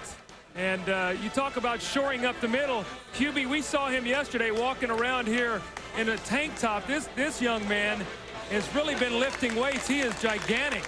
Well, they say that he's bench pressing 365 pounds right now. Tommy Sullivan, the assistant coach of Seton Hall, really has him on a tough conditioning program. This is a young man who came in as a freshman at 360 pounds. By the way, he started his high school at St. Anthony's in Jersey City as a 9th grader and then went to Elizabeth High School where they won a number of state championships and then went on to Seton Hall. Now they're taking a shot with this guy because last year is the first time that he really got quality playing time at Seton Hall. But you're talking 7'2", great hands, can play with his back to the basket, and he takes up a lot of space. When they weighed Luther Wright in Chicago at the pre-draft camp, he weighed in there at 313 pounds, even though he was listed prior to that at 275. So he's right about 310, 315 at 7'2", Luther Wright, and he goes to Utah. You know, Bob, I think an interesting trend in the draft has been we've seen 18 picks now. 9 of them have been guards. And, you know, you start talking about emulating the success of the champions. Chicago has built their team really with perimeter greatness. You've seen now the big guys, other than the Chris Webbers and the Shawn Bradleys, have started to slip to the end of the first round. And we'll take a look here at Luther Wright now in the post. See, Luther can play with his back to the basket. He has a soft shot. They never really went into him an awful lot. He didn't get that many shot opportunities. Now, that can be the system, but also can be his work habit. Let's put it both ways. But he is strong. He is powerful. Now, being the third center drafted, we've only had 3 power forwards drafted and 3 centers in the first 18 picks. Luther Wright, we saw here yesterday in the Palace as we were preparing for the draft. He walked in with a tank top on, and let me tell you what, this guy is cut. This is not a roly-poly round mound of rebound. You're going to get to meet him here in his high-fashion suit and his Utah cap. Craig? Well, you're right, Bob. It is a high-fashion suit. A big crowd here at the Palace, but also a big crowd at the Delta Center, and you're looking mighty good in your gold, purple, and green. Thank you very much. You said you had no idea where you were going. What was it like sitting back there, and what do you feel about the Utah Jazz? Well, I think I'm going to a pretty strong team. I got a lot of veterans that I can learn from, like Mark Eaton, Karl Malone, and John Stockton. So, I'm looking forward to going to a program and trying to contribute as much as I can. You grew up in the East, you played in the East, yet you have toured the world with all-star teams. What about those experiences? How do you think they'll help you adapt to the NBA? Well, playing in different leagues and traveling with different, USA teams, I think that'll help me, prepare better for the NBA, what to expect, and just go in there and do the best I can. You mentioned it's a project. You have a lot of work to do. What about your skills? What are you going to work on, and when do you start? Well, right now I'm going to start try to lose the weight that I picked up, during these couple of weeks. And I just want to go in and work as hard as I can and, give the team what is expected of me. What about Pete Newell's Big Man Camp? Yeah, I'll be there. You should be. Good luck. Thank you very much. Okay. Bob? Thank you, Craig. Luther Wright from Seton Hall goes to the Utah Jazz. And earlier, Utah picked up Felton Spencer in a trade with Minnesota, and so they, as you said, added 14 feet of big power men inside. Now, another team that needs inside help coming up next to pick, the Boston Celtics. Let's take a look at the wants and the needs of the Boston Celtics and talk just a little bit about what this team is going to do, possibly. 48 wins last year. Well, you think about, you're not going to replace Kevin McHale. I mean, this is one of the all-time great low-post players. Real concern is the health of Reggie Lewis. Will Reggie be able to play next year with his heart condition?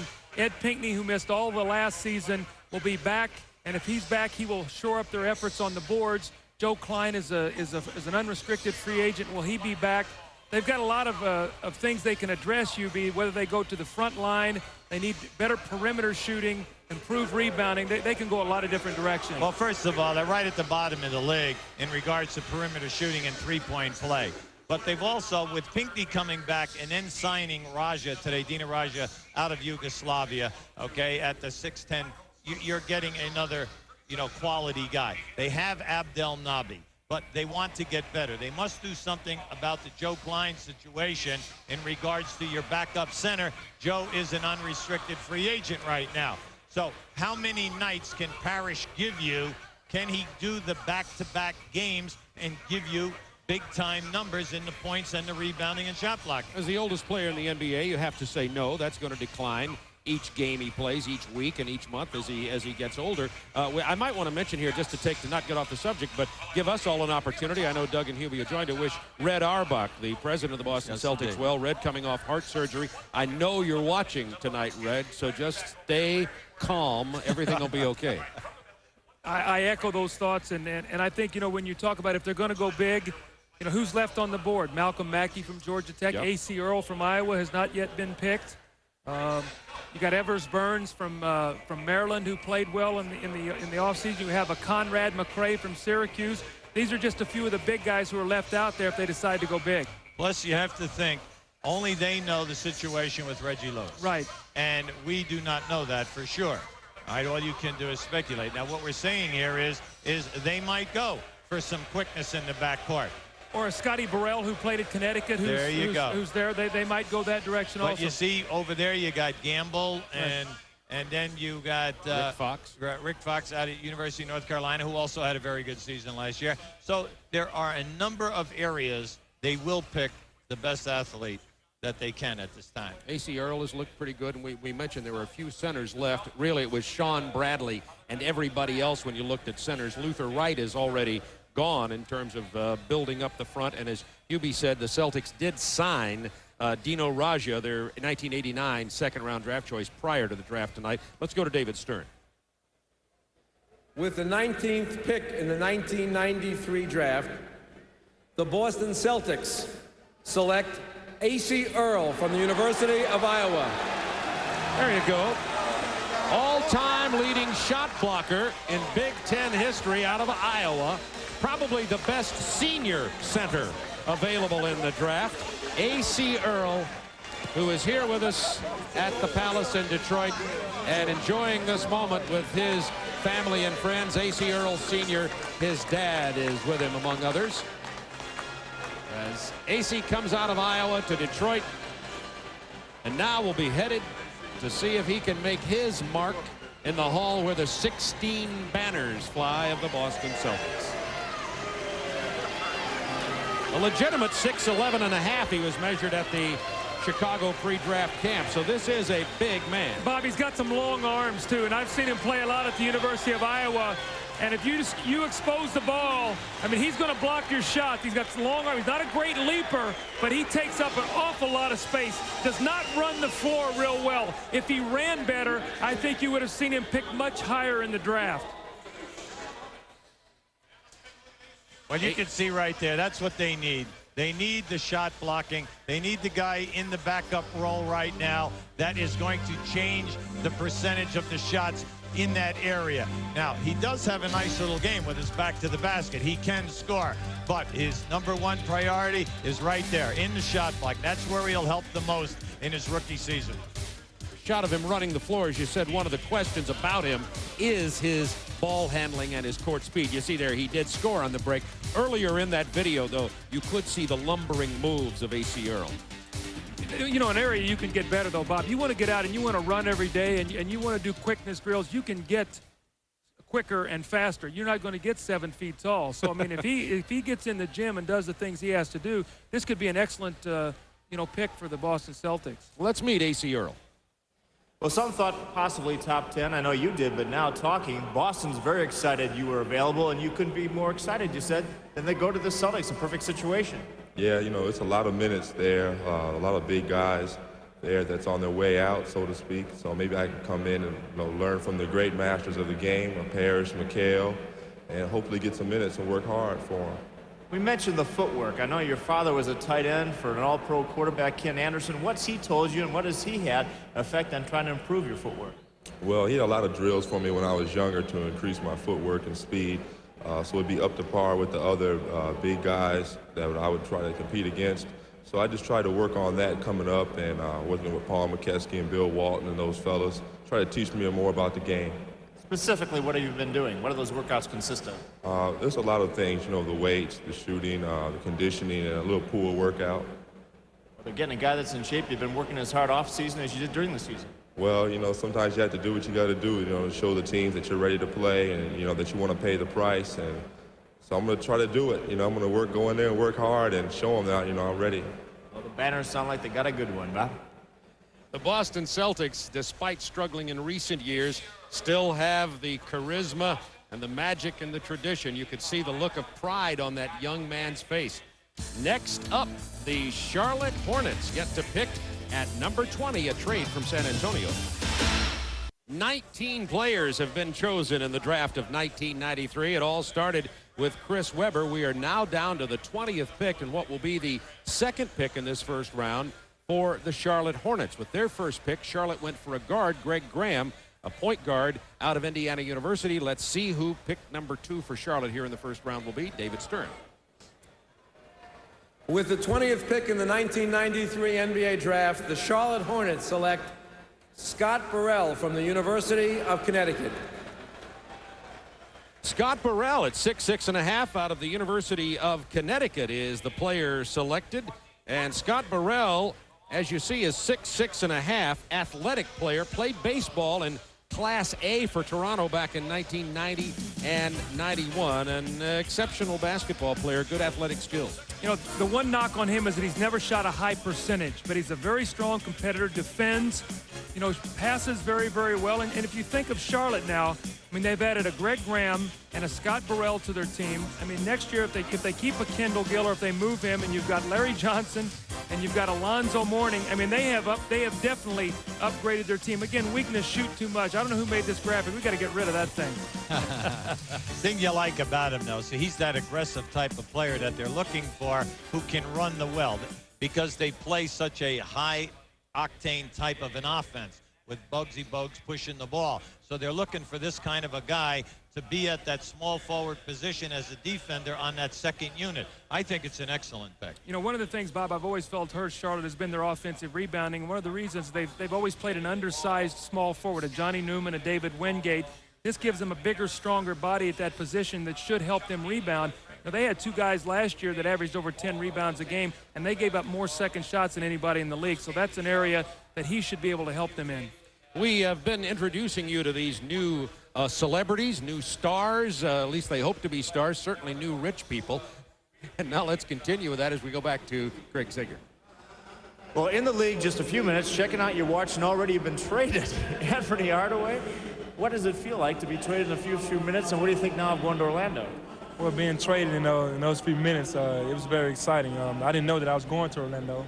You know, I thought Chris was well-deserving of the first pick, and I thought they had made the decision. But once they said about the trade, you know, it surprised me a lot. The name Chris Webber's announced, the crowd goes nuts. Then they announce you're traded. They're very disappointed. How do you feel? I'm just happy to be in the #1 pick. I thank God for the ability to play basketball. You know, Anfernee and I are great friends. He didn't construct a trade. I didn't construct a trade. I'm just happy to be a part of the NBA. You don't get to play with Shaq, but you do. A great opportunity to run the show of a young team. Definitely. I think going down there playing with Shaquille will make me a lot better and make not only Shaq but the whole team a lot better, because I feel that I can do a lot of things down there for them with the players that they have, and hopefully we'll have a successful season. All right, they give up a good pick. They give up 3 future #1s. Don Nelson obviously wants you badly. What did he tell you on the phone? He just said, congratulations, you're one of us now. So I thank God for just letting me be part of the team. And he just said, you better be worth it. And I said, I'll be worth it. Don't worry about it. Well, you're wearing new hats. I hope they fit, and I hope they stay on, and good to see you. Thanks a lot. Craig Sager, we're going to get Craig one of our TNT NBA caps there, just so that you're under the cap, so to speak. You've been waiting for that all night, haven't you? You know, when you're on as long as we are, you're going to get a little bit of my humor, and I know how much you two fellas love it. Portland Trailblazers up next. You know, they took Georgie Morrison, the Romanian, out there and took a look at him, the 7'7" player. Is that a chance? Maybe not here, but what do you think? Well, I mean, it's a chance. They have absolutely shown the interest, you know, by taking him right out of the tournament over there in Germany and flying him into Portland and probably working him out and see what he could do. We're talking about a guy 7'7". Now, we know right now, sure, they picked up Grant in the trades, but they are basically a small club. But last year, Bryant at the starting center and coming with Cliff Robinson at the backup center position, you know, that's their style. They like that style of play. You know, I think the interesting thing about Portland last year was, you know, they lose Drexler for 33 games. They still win 51 ball games. They never really got to see the team they wanted to put on the floor. That was Strickland at the point guard with Terry Porter as a 2-guard, Drexler as a small forward, maybe a Cliff Robinson, a Kersey, a Buck Williams, and go to a small lineup. Now you had a Harvey Grant that can score. So definitely they need some bigger bodies. But, you know, they have always gone best athlete, too. So I think you'll either see them go the big guy or maybe the best available athlete. That's the way they've always built their team. Portland Trailblazers will be our next selection at number 21. I mentioned George Morrison, who is the 7'7" Romanian player out of Romania who played in France last year.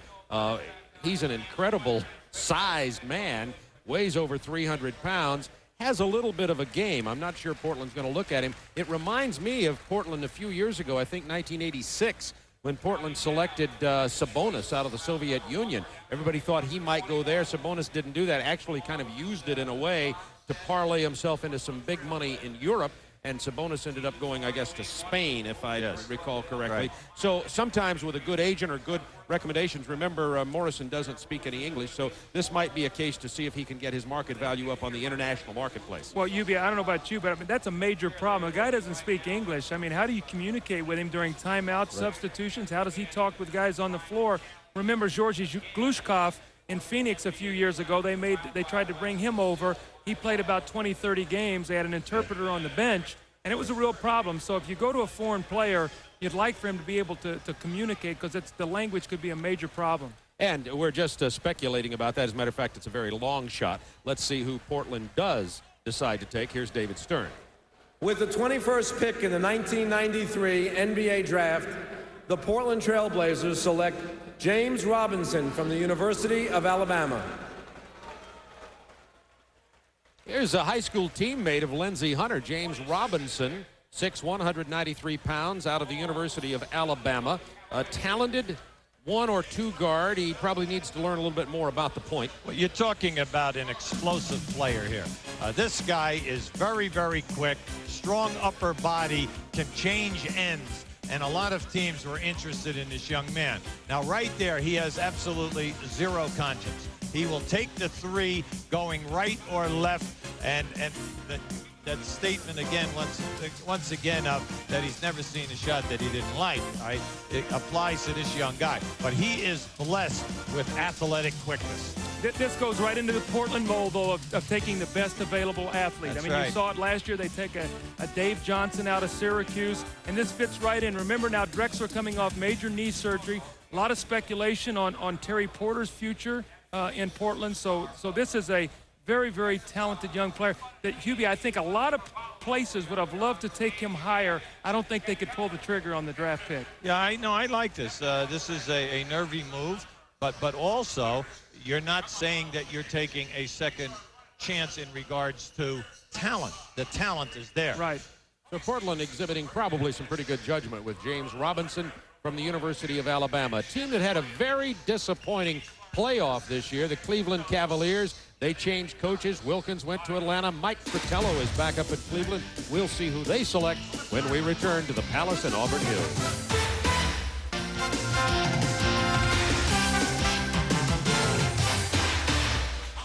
The Palace in Auburn Hills. Bob Neal along with Hubie Brown, Doug Collins, Craig Sager, Ernie Johnson's out on the West Coast with Don Nelson at the Golden State offices. We'll be hearing from them a little bit later. Right now, let's check on Cleveland's pick. Here's David Stern.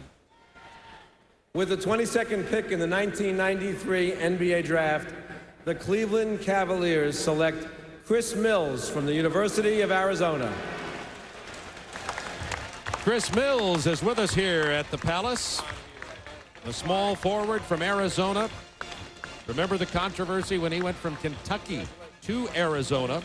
One of the better small forwards around, was Pac-10 Player of the Year. Not that great off the dribble, but knows how to get his shot. He can knock it down. Very smart player. Not a bad pick when you get down to number 21. Well, I think that Cleveland has to be very happy to get a small forward at this position in the draft. You know, Chris Mills, many projected to be up as high as 11 to Detroit, so he has slid through this draft, and this is a guy who can score. The big thing, again, Hubie, with him, though, has been his consistency through the year. Right. Well, what you have here is Mike Sanders is an unrestricted free agent at Cleveland right now. You pick up, like we said, the Pac-10 Player of the Year, a guy who is accustomed to scoring over 20 points a game. He has the three-point range that they are looking for at that position because of the post-up ability of Doherty, Williams, and Nance. Chris Mills from the University of Arizona, selected by the Cleveland Cavaliers and welcomed by David Stern, 6'6", 218 pounds.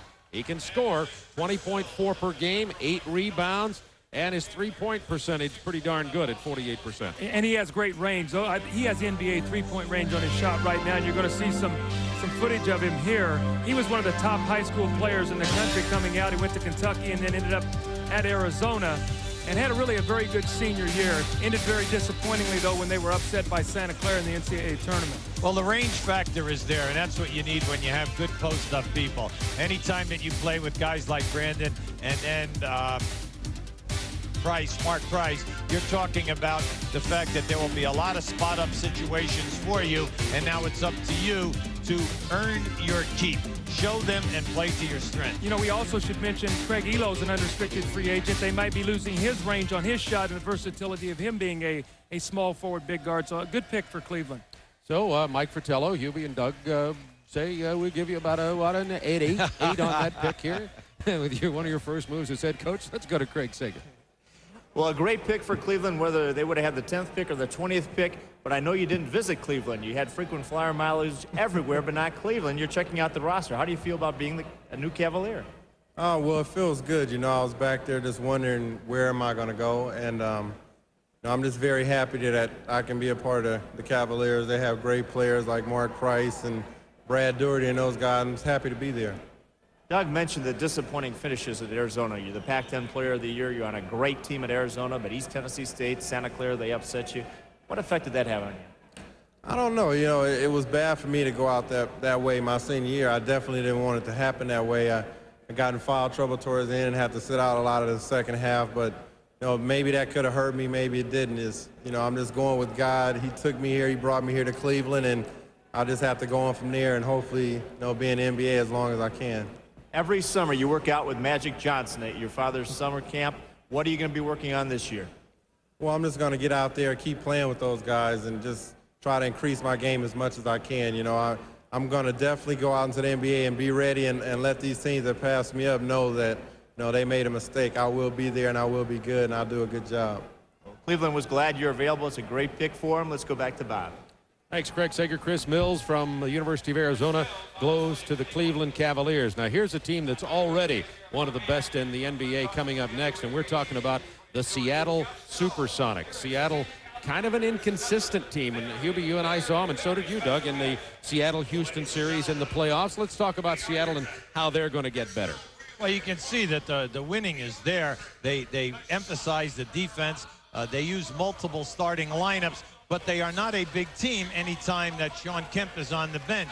Also, you have the problem that Eddie Johnson and Ricky Pierce are getting up there in age, and they are two of your top 3 scorers. Seattle, 55 wins. They finished 3rd in the West, and of course also couldn't put away the Phoenix Suns in the Western Conference Finals, so a team that wants to move to the next level. This is where it gets really tough. Real tough, because when you look at their team, Bob, I mean, they've got, a great three-point shooter in Dana Barris. You've talked about experience in Ricky Pierce and Eddie Johnson, and Nate McMillan, who comes off the bench, plays multiple positions. You've got a Sam Perkins, a Derek McKee, a Shawn Kemp, a Michael Cage. I mean, this team is a team, to me, that just has to continue to mature and find that in a half-court game they can win, because when this team is forcing turnovers, trapping and getting in the open court, they're a devastating team. They just struggled when you made them play in the half court. But again, it's still a relatively young team. If you took away Ricky Pierce and Eddie Johnson, I'm sure they want to get the best player they can get and add to that mix. Well, there's still some pretty good big men available. And as you said, they could use a post-up player too as they try to get a little bit bigger, because they certainly are quick and athletic. So Seattle will be our next selection. And David Stern, the NBA commissioner, will have the announcement for us as he comes out to the stage here for the Seattle Supersonics. 55 wins. They're a little bit small, not real physical. Let's see what they're going to do. Here's David. With the 23rd pick in the 1993 NBA draft, the Seattle Supersonics select Irvin Johnson from the University of New Orleans. That's Irvin Johnson. And, one thing missing there, in addition to, of course, obviously a lot of the Magic talent, is there's no A in the Irvin, or he might be a richer man. Out of New Orleans, Irvin Johnson, 6'10 and a half, 230. Well, you see the points and the rebounding and the high percentage that he shoots. But I think the reason why they're taking him, and first of all, he's 25 years of age. All right, he went to college late. He grew. He's a late developer, so you know that he has not played a great deal of basketball. He is an outstanding shot blocker and kind of fits their mold. Just looking at him right now, you say he fits right into the uniform at Seattle. He's built like that entire front line. Athletic, ability to run. You see his strengths and his weaknesses. Again, you can improve on the free throw shooting, but I think it's important, him going to this team, that he is an older rookie. Being 25 years old, I think that will help him. Remember, Dennis Rodman was 25 when he was a rookie. Absolutely. Speaking of Dennis Rodman, in one college game this year, he had Dennis Rodman numbers against Lamar. He had 27 rebounds in one game, which was the most in Division I this year. So this is a man who can rebound. We'll be back to continue with the 1993 NBA Draft from the Palace in Auburn Hills, Michigan, right after this. Got a lot of folks. I would estimate 8,000 to 9,000 still remaining here after more than 2.5 hours of the 1993 NBA Draft at the Palace in Auburn Hills. 13,000 people were in here at the beginning. If you were watching this earlier, you heard the deafening roar when Chris Webber was made the #1 pick in the draft by Orlando. He was subsequently traded to Golden State for Anfernee Hardaway, who goes to Orlando. So Webber is going to be out with another Hardaway, Tim Hardaway. Interesting feature here, the NBA and AT&T have provided a video telephone for these young men to be able to talk to their family or friends or someone around the United States after being drafted. So they hooked up Chris Webber with the other Hardaway, Tim Hardaway, out in Golden State. We thought you'd enjoy this exchange. I understand. I heard what you told Nelly before I came down there. You left, and you said that you was ready to come down here and get him. You told him to get you. You ready to come down there and play? Oh yeah. You know that. Happy, man. I'm very happy. I'm happy too, man. I never played with a great point guard before. You the greatest. Well, I'm not great yet, but you will make me great. All right, thanks. So Tim Hardaway with some advice and some encouragement for Chris Webber, who will be out there. Tim Hardaway is, if not great, near great. How about we'll go with near great? Certainly an outstanding point guard at Golden State. Now, coming up next, we have the Houston Rockets. Houston with 55 wins. They went 55-27. Were second in the West last year, and a team that had one of the best comebacks, I thought, in the NBA with all the problems they'd had the year before with Elijah maybe not signing, etc. And I thought that their young coach, Rudy Tomjanovich, did a heck of a job, Hubie. Oh, absolutely. He was right there in the Coach of the Year, losing out by only 1 vote. Elijah had a sensational season. Now, there's a big rumor that Moses Malone is going to be working out with them down there. His home has always been in Houston. That's an interesting situation for them because he's an unrestricted free agent. Now, here they have an ability now to get any one of a number of positions in the backup role. So with Winston Garland, who does such a terrific job for them on a second unit this year, an unrestricted free agent, it'll be interesting to see if they sign him, or they might look to back something here or someone up front. Well, we can find out right now. Here's David Stern.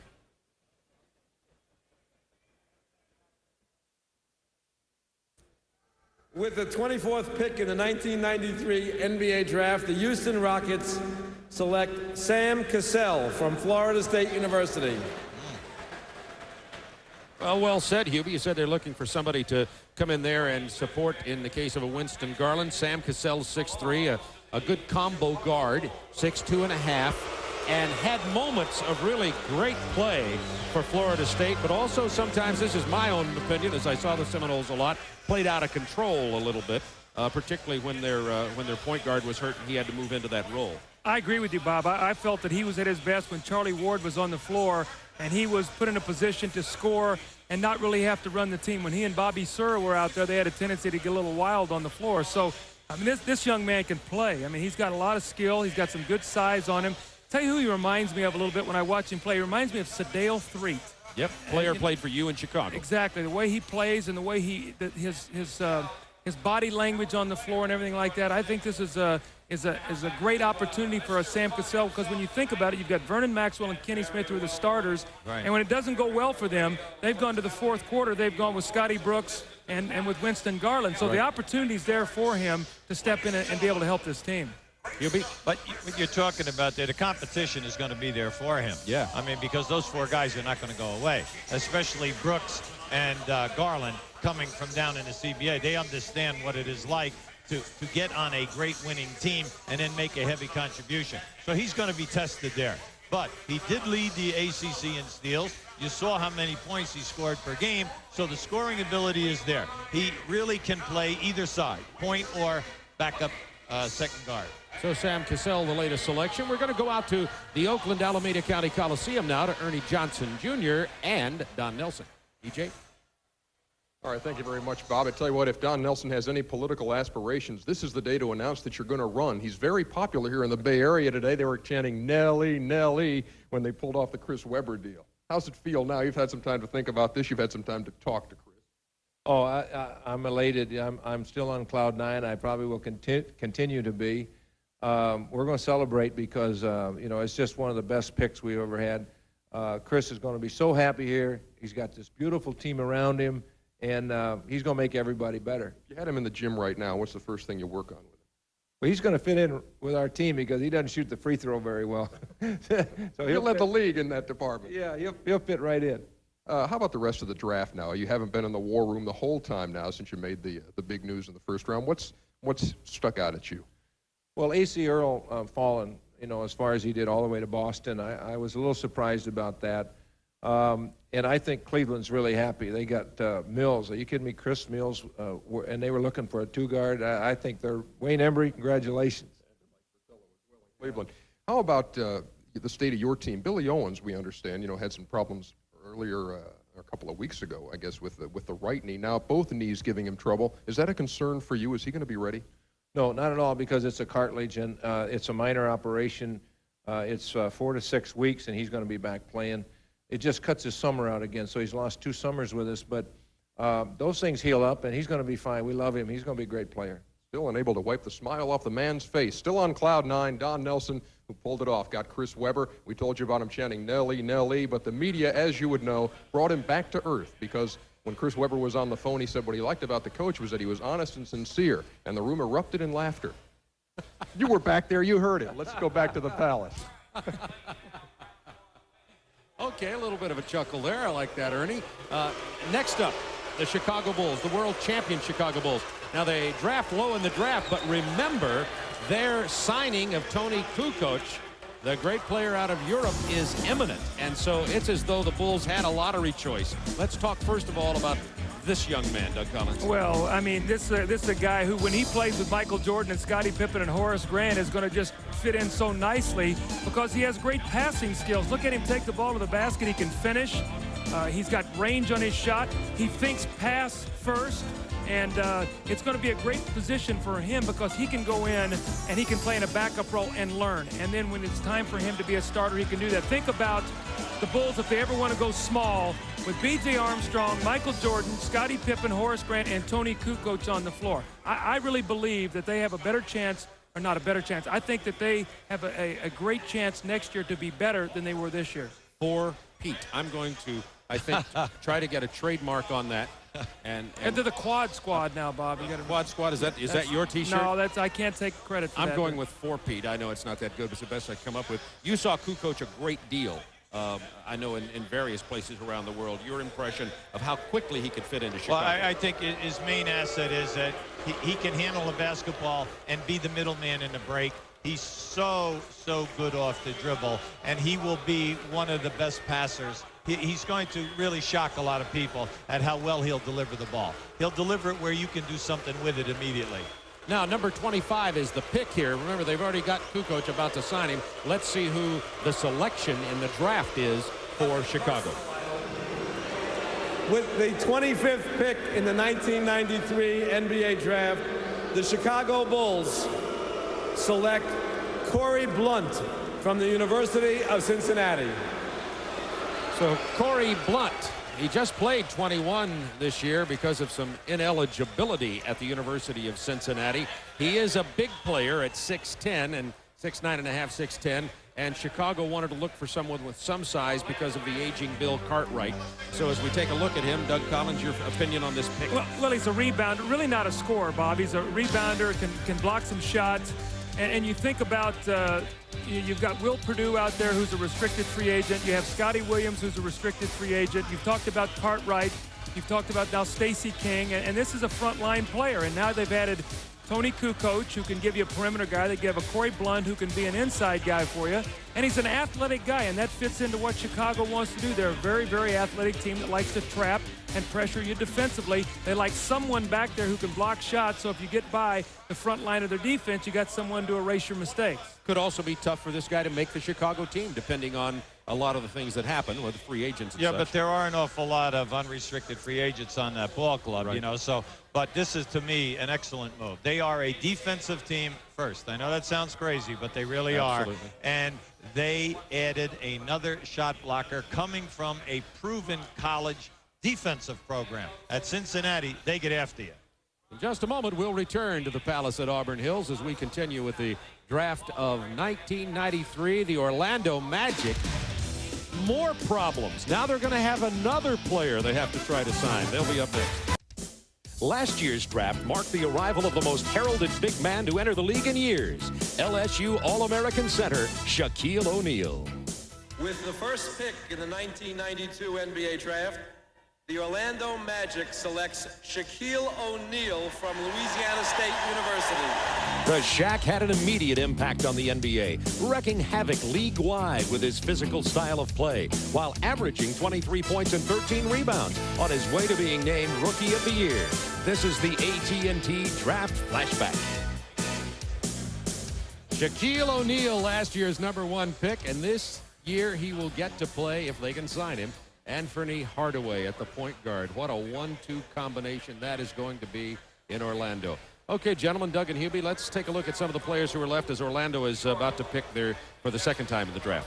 Well, a couple things. First of all, with Anfernee Hardaway coming in, if he is going to be their starting point guard, that means they're going to probably have to move Scott Skiles. If so, they go to a backup point guard. If they go to a rookie, maybe a Nick Van Exel, there's been some talk they might make a trade and go to a veteran point guard to back up an Anfernee Hardaway. If you have to move a Scott Skiles, they could go to a big guy and shore up their front line. We know their power positions. There's a Malcolm Mackey out there who could be a good one. So there's a lot of different ways. First, they're going to have a tough time signing whoever this pick is. This is 2 #1s now. No question about it. Let's go to David Stern. With the 26th pick in the 1993 NBA draft, the Orlando Magic selects Gert Hamink from Louisiana State University. How about that? Gert Hamink backed up the Shaq at LSU, and now he's going to back the Shaq again. Well, they can either keep him. Now, you can see he had 15 points, 10 rebounds. He did an excellent job at LSU. 6'11", 260. Now, or they might work out an agreement with him where he plays overseas for a year while they work out things. Also, Tolbert right now is an unrestricted free agent at the big forward position, so this would give them another good young body for down inside. So there are a number of ways that they could go with this pick, but I like the pick. This guy, he's got an upside on him because he's got a lot of potential. Or they could even trade the pick to someone who wants him for that veteran guard we talked about. A lot of different directions you could go, but I think they like the flexibility of if they want to send him to Europe, maybe he could go over there and play and come back maybe a year later. So there's a lot of different ways they can. When I talked to Matt Gukas today, he had mentioned his name, and I think that there's a lot of things to take into consideration with this young guy. Well, if he does it again, it'll be a familiar role as Gert Hamink, who was the leading rebounder in the SEC last year, backed up Shaquille O'Neal down at LSU. Now, if he is signed and goes to Orlando, he'll be backing the Shaq again. I can see those I back the Shaq T-shirts. Everybody's got a marketing idea. We're going to have to work on some of those for next year's draft. As we recap the picks #1 through 26 for you in the draft, we'll remind you we're at the Palace in Auburn Hills, Michigan for the 1993 NBA draft. And we'll be continuing with this draft through the second round, by the way, as we have only a couple of more picks here. One more pick in the first round. Only 2 minutes between the selections in the second round. And there are there is one team, the New York Knicks, who don't have a pick tonight. The Knicks did not have a pick in round 1 or round 2. The Phoenix Suns, the runners up to the Chicago Bulls, will be up next. Let's talk a little bit about the Phoenix Suns. Can they get real help for their team at this pick? Listen, this is a team that drafts well. They really do an excellent job at the bottom of the first round or into the second round. And when you think of them at the second round, you think Sabelis, Dumas, Hornacek, and he even had Andrew Lang a couple years ago. And now at Philadelphia, he's an unrestricted free agent. Now they're talking about possibly bringing him back to Phoenix. They do an outstanding job at shoring up places, but most of all, finding athletes and gambling on guys.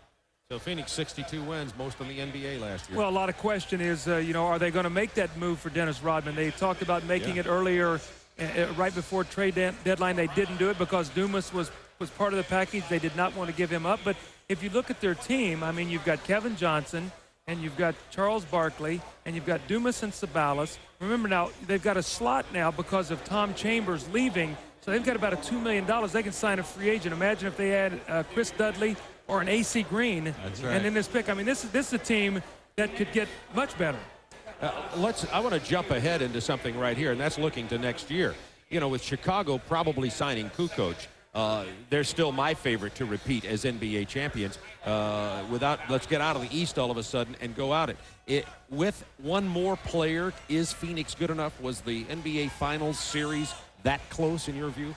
Yeah, I thought it was very close. I thought that Chicago jumped on them in game one, sort of shell-shocked them in the first quarter when they got them down 15. Other than that, every game was very well contested. Game 2, Ainge gets a three-point shot blocked by Scottie Pippen.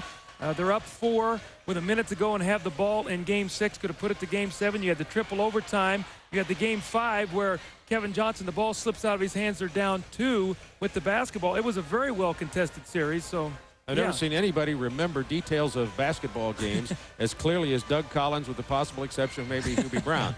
Let's go back to the playoffs. Hey, round 1, they almost went home with L.A. Right. Round 2, the San Antonio series goes 6. Round 3, they barely escaped versus Seattle. Now you throw a healthy Golden State who won like 55-plus games a year ago, and now you add a healthy team with Weber. Come on. The West is going to be extremely competitive. And it's time, because the East has been dominating, no question about it. So the West needs to get a little better. Well, and you look, Chicago's still the cream of the crop. You've got New York, who's still going to be a little notch until they shore up a couple positions to where they can beat Chicago with their shooting. Cleveland, they still have not shown the ability to beat Chicago. Charlotte is going to be better, but Boston has lost McHale. They're going to be sliding. Right. So, I mean, Chicago still is the best team in the East right now with these additions that they've made. And like Hubie said, the West is going to be, wide open again with Golden State doing what they've done tonight. Well, let's find out who the answer to the trivia question, who was the last pick in the first round of the draft of 1993. Here's David Stern's announcement. With the 27th and final pick in the first round of the 1993 NBA Draft, the Phoenix Suns select Malcolm Mackey from Georgia Tech. The all-time leading rebounder in Georgia Tech history, which says something. And this is the 5th year in a row that Georgia Tech has had a first-round draft choice, which speaks pretty highly of the quality of players Bobby Crimmins has put into the program at Georgia Tech. Well, I like this guy's talent because he has a big upside. I don't think that he has played to his fullest potential night in and night out, but he does possess great athletic tools. MVP player at Georgia Tech this year, and has also made the all-tournament team down there in Phoenix at the Combine. He has the body, he's got NBA size, and look at that weight, 254. Not a bad specimen at number 27. I think what you talked about, though, is his focus. That he's had a tendency to play and get himself jacked up for the Dukes and the North Carolinas, and then, have his downsides against the lesser teams. And let's face it, again, in the NBA, the guys he's going to be playing against, you've got to do it every night. Yeah, but then again, they do have some people down there who prod you a little bit. Oh, absolutely. Phoenix. Absolutely. I got bad news for you, Malcolm. The coach doesn't want to see you, but Charles does. That may inspire Malcolm Mackey, the final pick in the first round of the draft of 1993. We'll be back with round 2 in just a moment.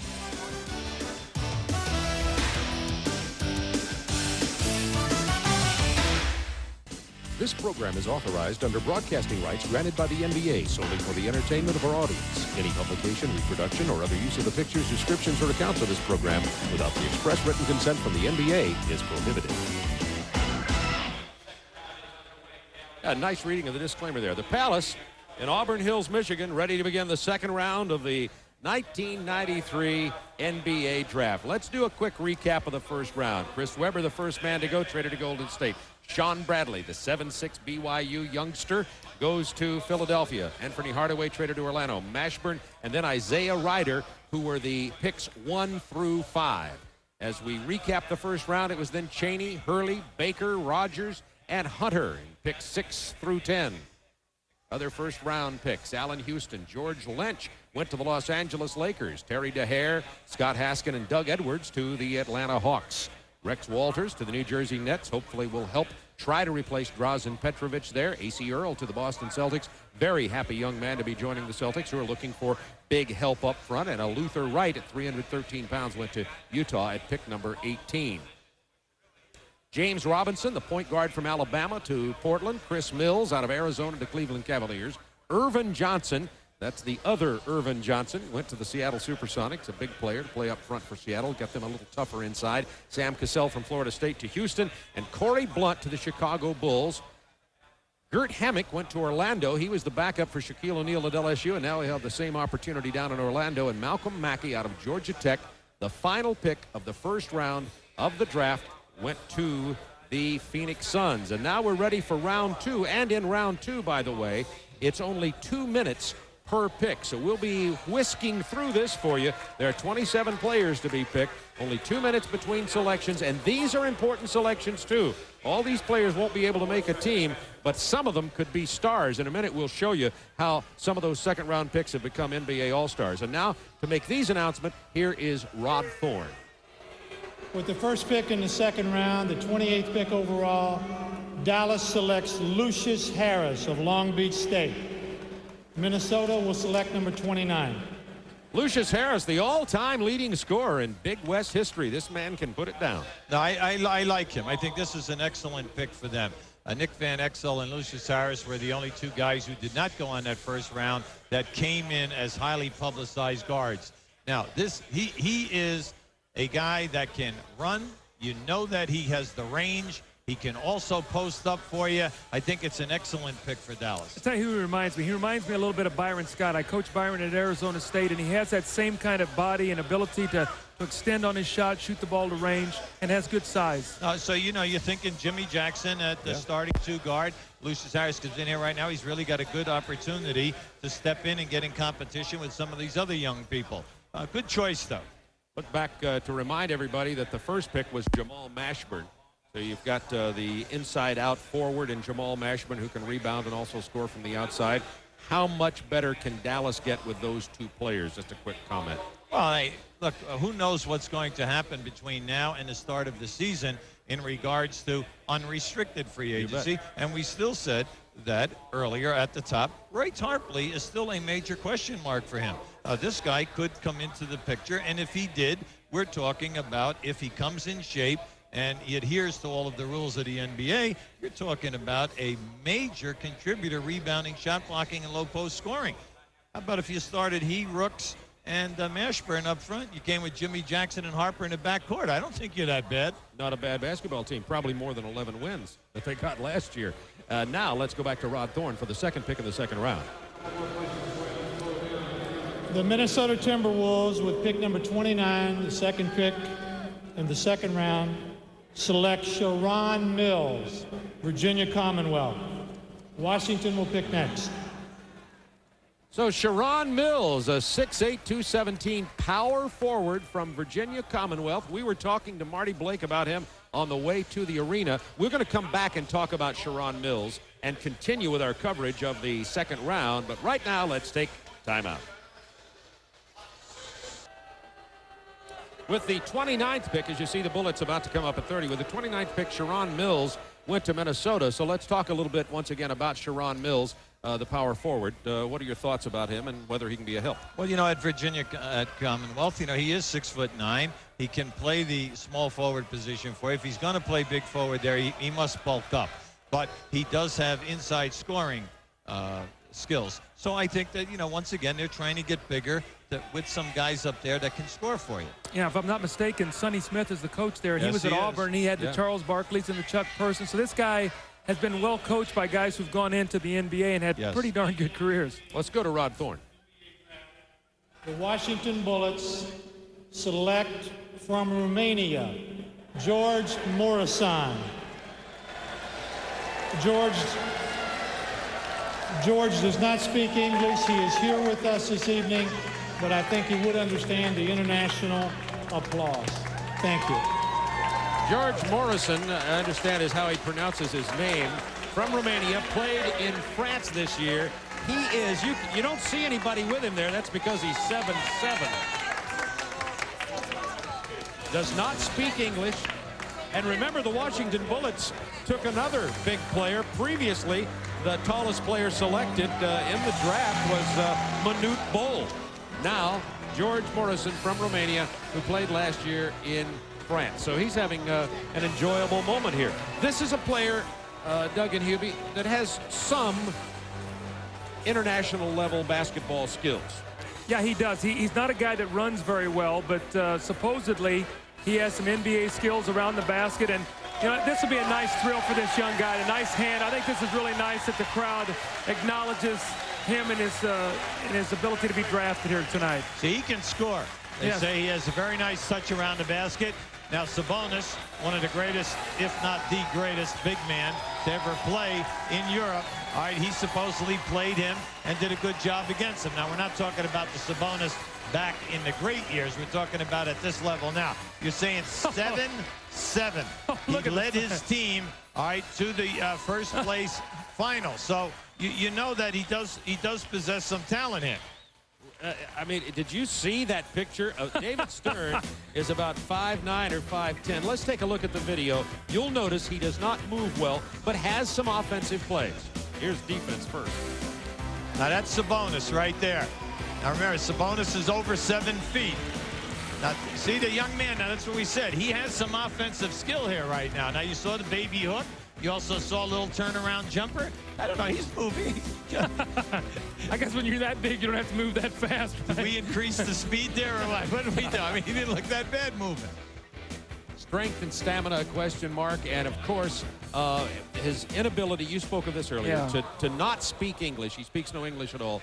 Is a real problem for him and the team. There have been other experiences with it in the NBA. Well, I think that, you know, if he has any dreams of coming to Washington, playing in the NBA, if he is going to go back and play in Europe, that the next few years he needs to really work hard to where he can communicate so that you can be coached and you can talk on the bench both to your teammates and get the instruction from your coach. George Morrison does have an interpreter with him, and he's going to talk to Craig Sager right now. Well, Bob, the interpreter is Susan Dinas. And Susan, first of all, the question, he's the first Romanian player ever drafted in the NBA. What does it mean to him and also to his country? Ești primul din România ca să fii pentru asociația aceasta. Ce înseamnă pentru tine și pentru țara ta? Pentru mine e o enormă bucurie. For me it is an enormous joy to be here. Și pentru țară sunt sigur că foarte mulți se uită la televizor. And for my country, I'm sure there are many watching television right now. De mâine o să fie mai mulți copii pe stradă care vor bate mingea. I believe that starting tomorrow, many more children on the street will be bouncing balls. Well, Arvydas Sabonis 7 years ago used it for leverage to get more money in Europe. Does he intend to play in the NBA? I didn't hear the first part. Does he want to play in the NBA or will he go back to Europe? Ai vrea să joci în asociația aceasta sau vrei să mergi înapoi în Europa? Eu de-aia am venit aici ca să... I have come to this country with great hope to play in this association. You know any English at all? Cunoști engleză? I love you, this game. I love this game. All right, George Morrison, I hope the Washington Bullets love you. Thanks a lot for being with us. I love this game. Oh, you see, George Morrison's wife who is here. And how about it? I love this game. That's enough. That's all you need. Let's go to Rod Thorne now for the Sacramento pick.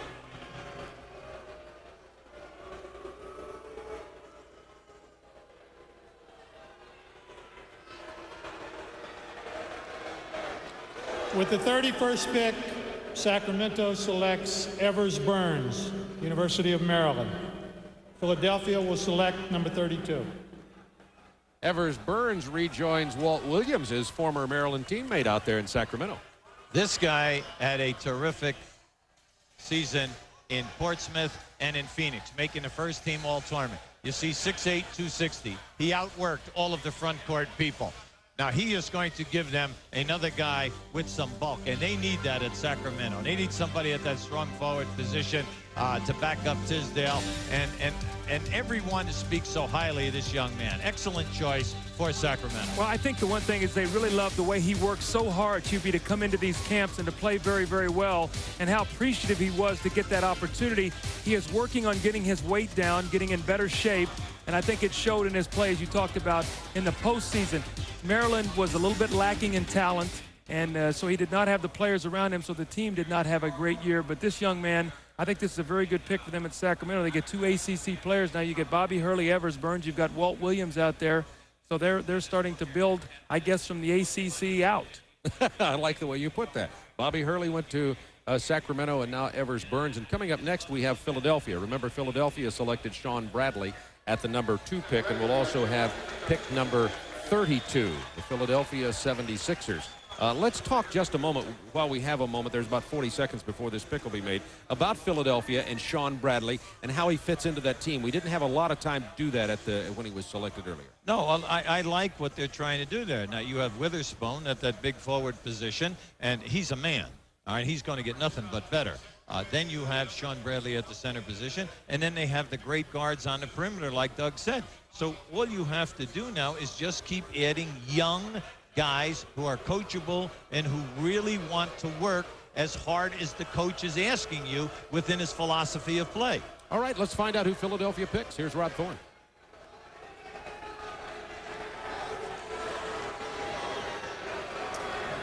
With the 32nd selection in the 1993 NBA Draft, the Philadelphia 76ers select Alphonso Ford, Mississippi Valley State. Dallas will select number 33. Alphonso Ford of Mississippi Valley State is announced by Rod Thorne, and we're going to take a commercial break here from the Palace on Auburn Hills. We'll come back and talk about Mr. Ford and his introduction into the city of brotherly love.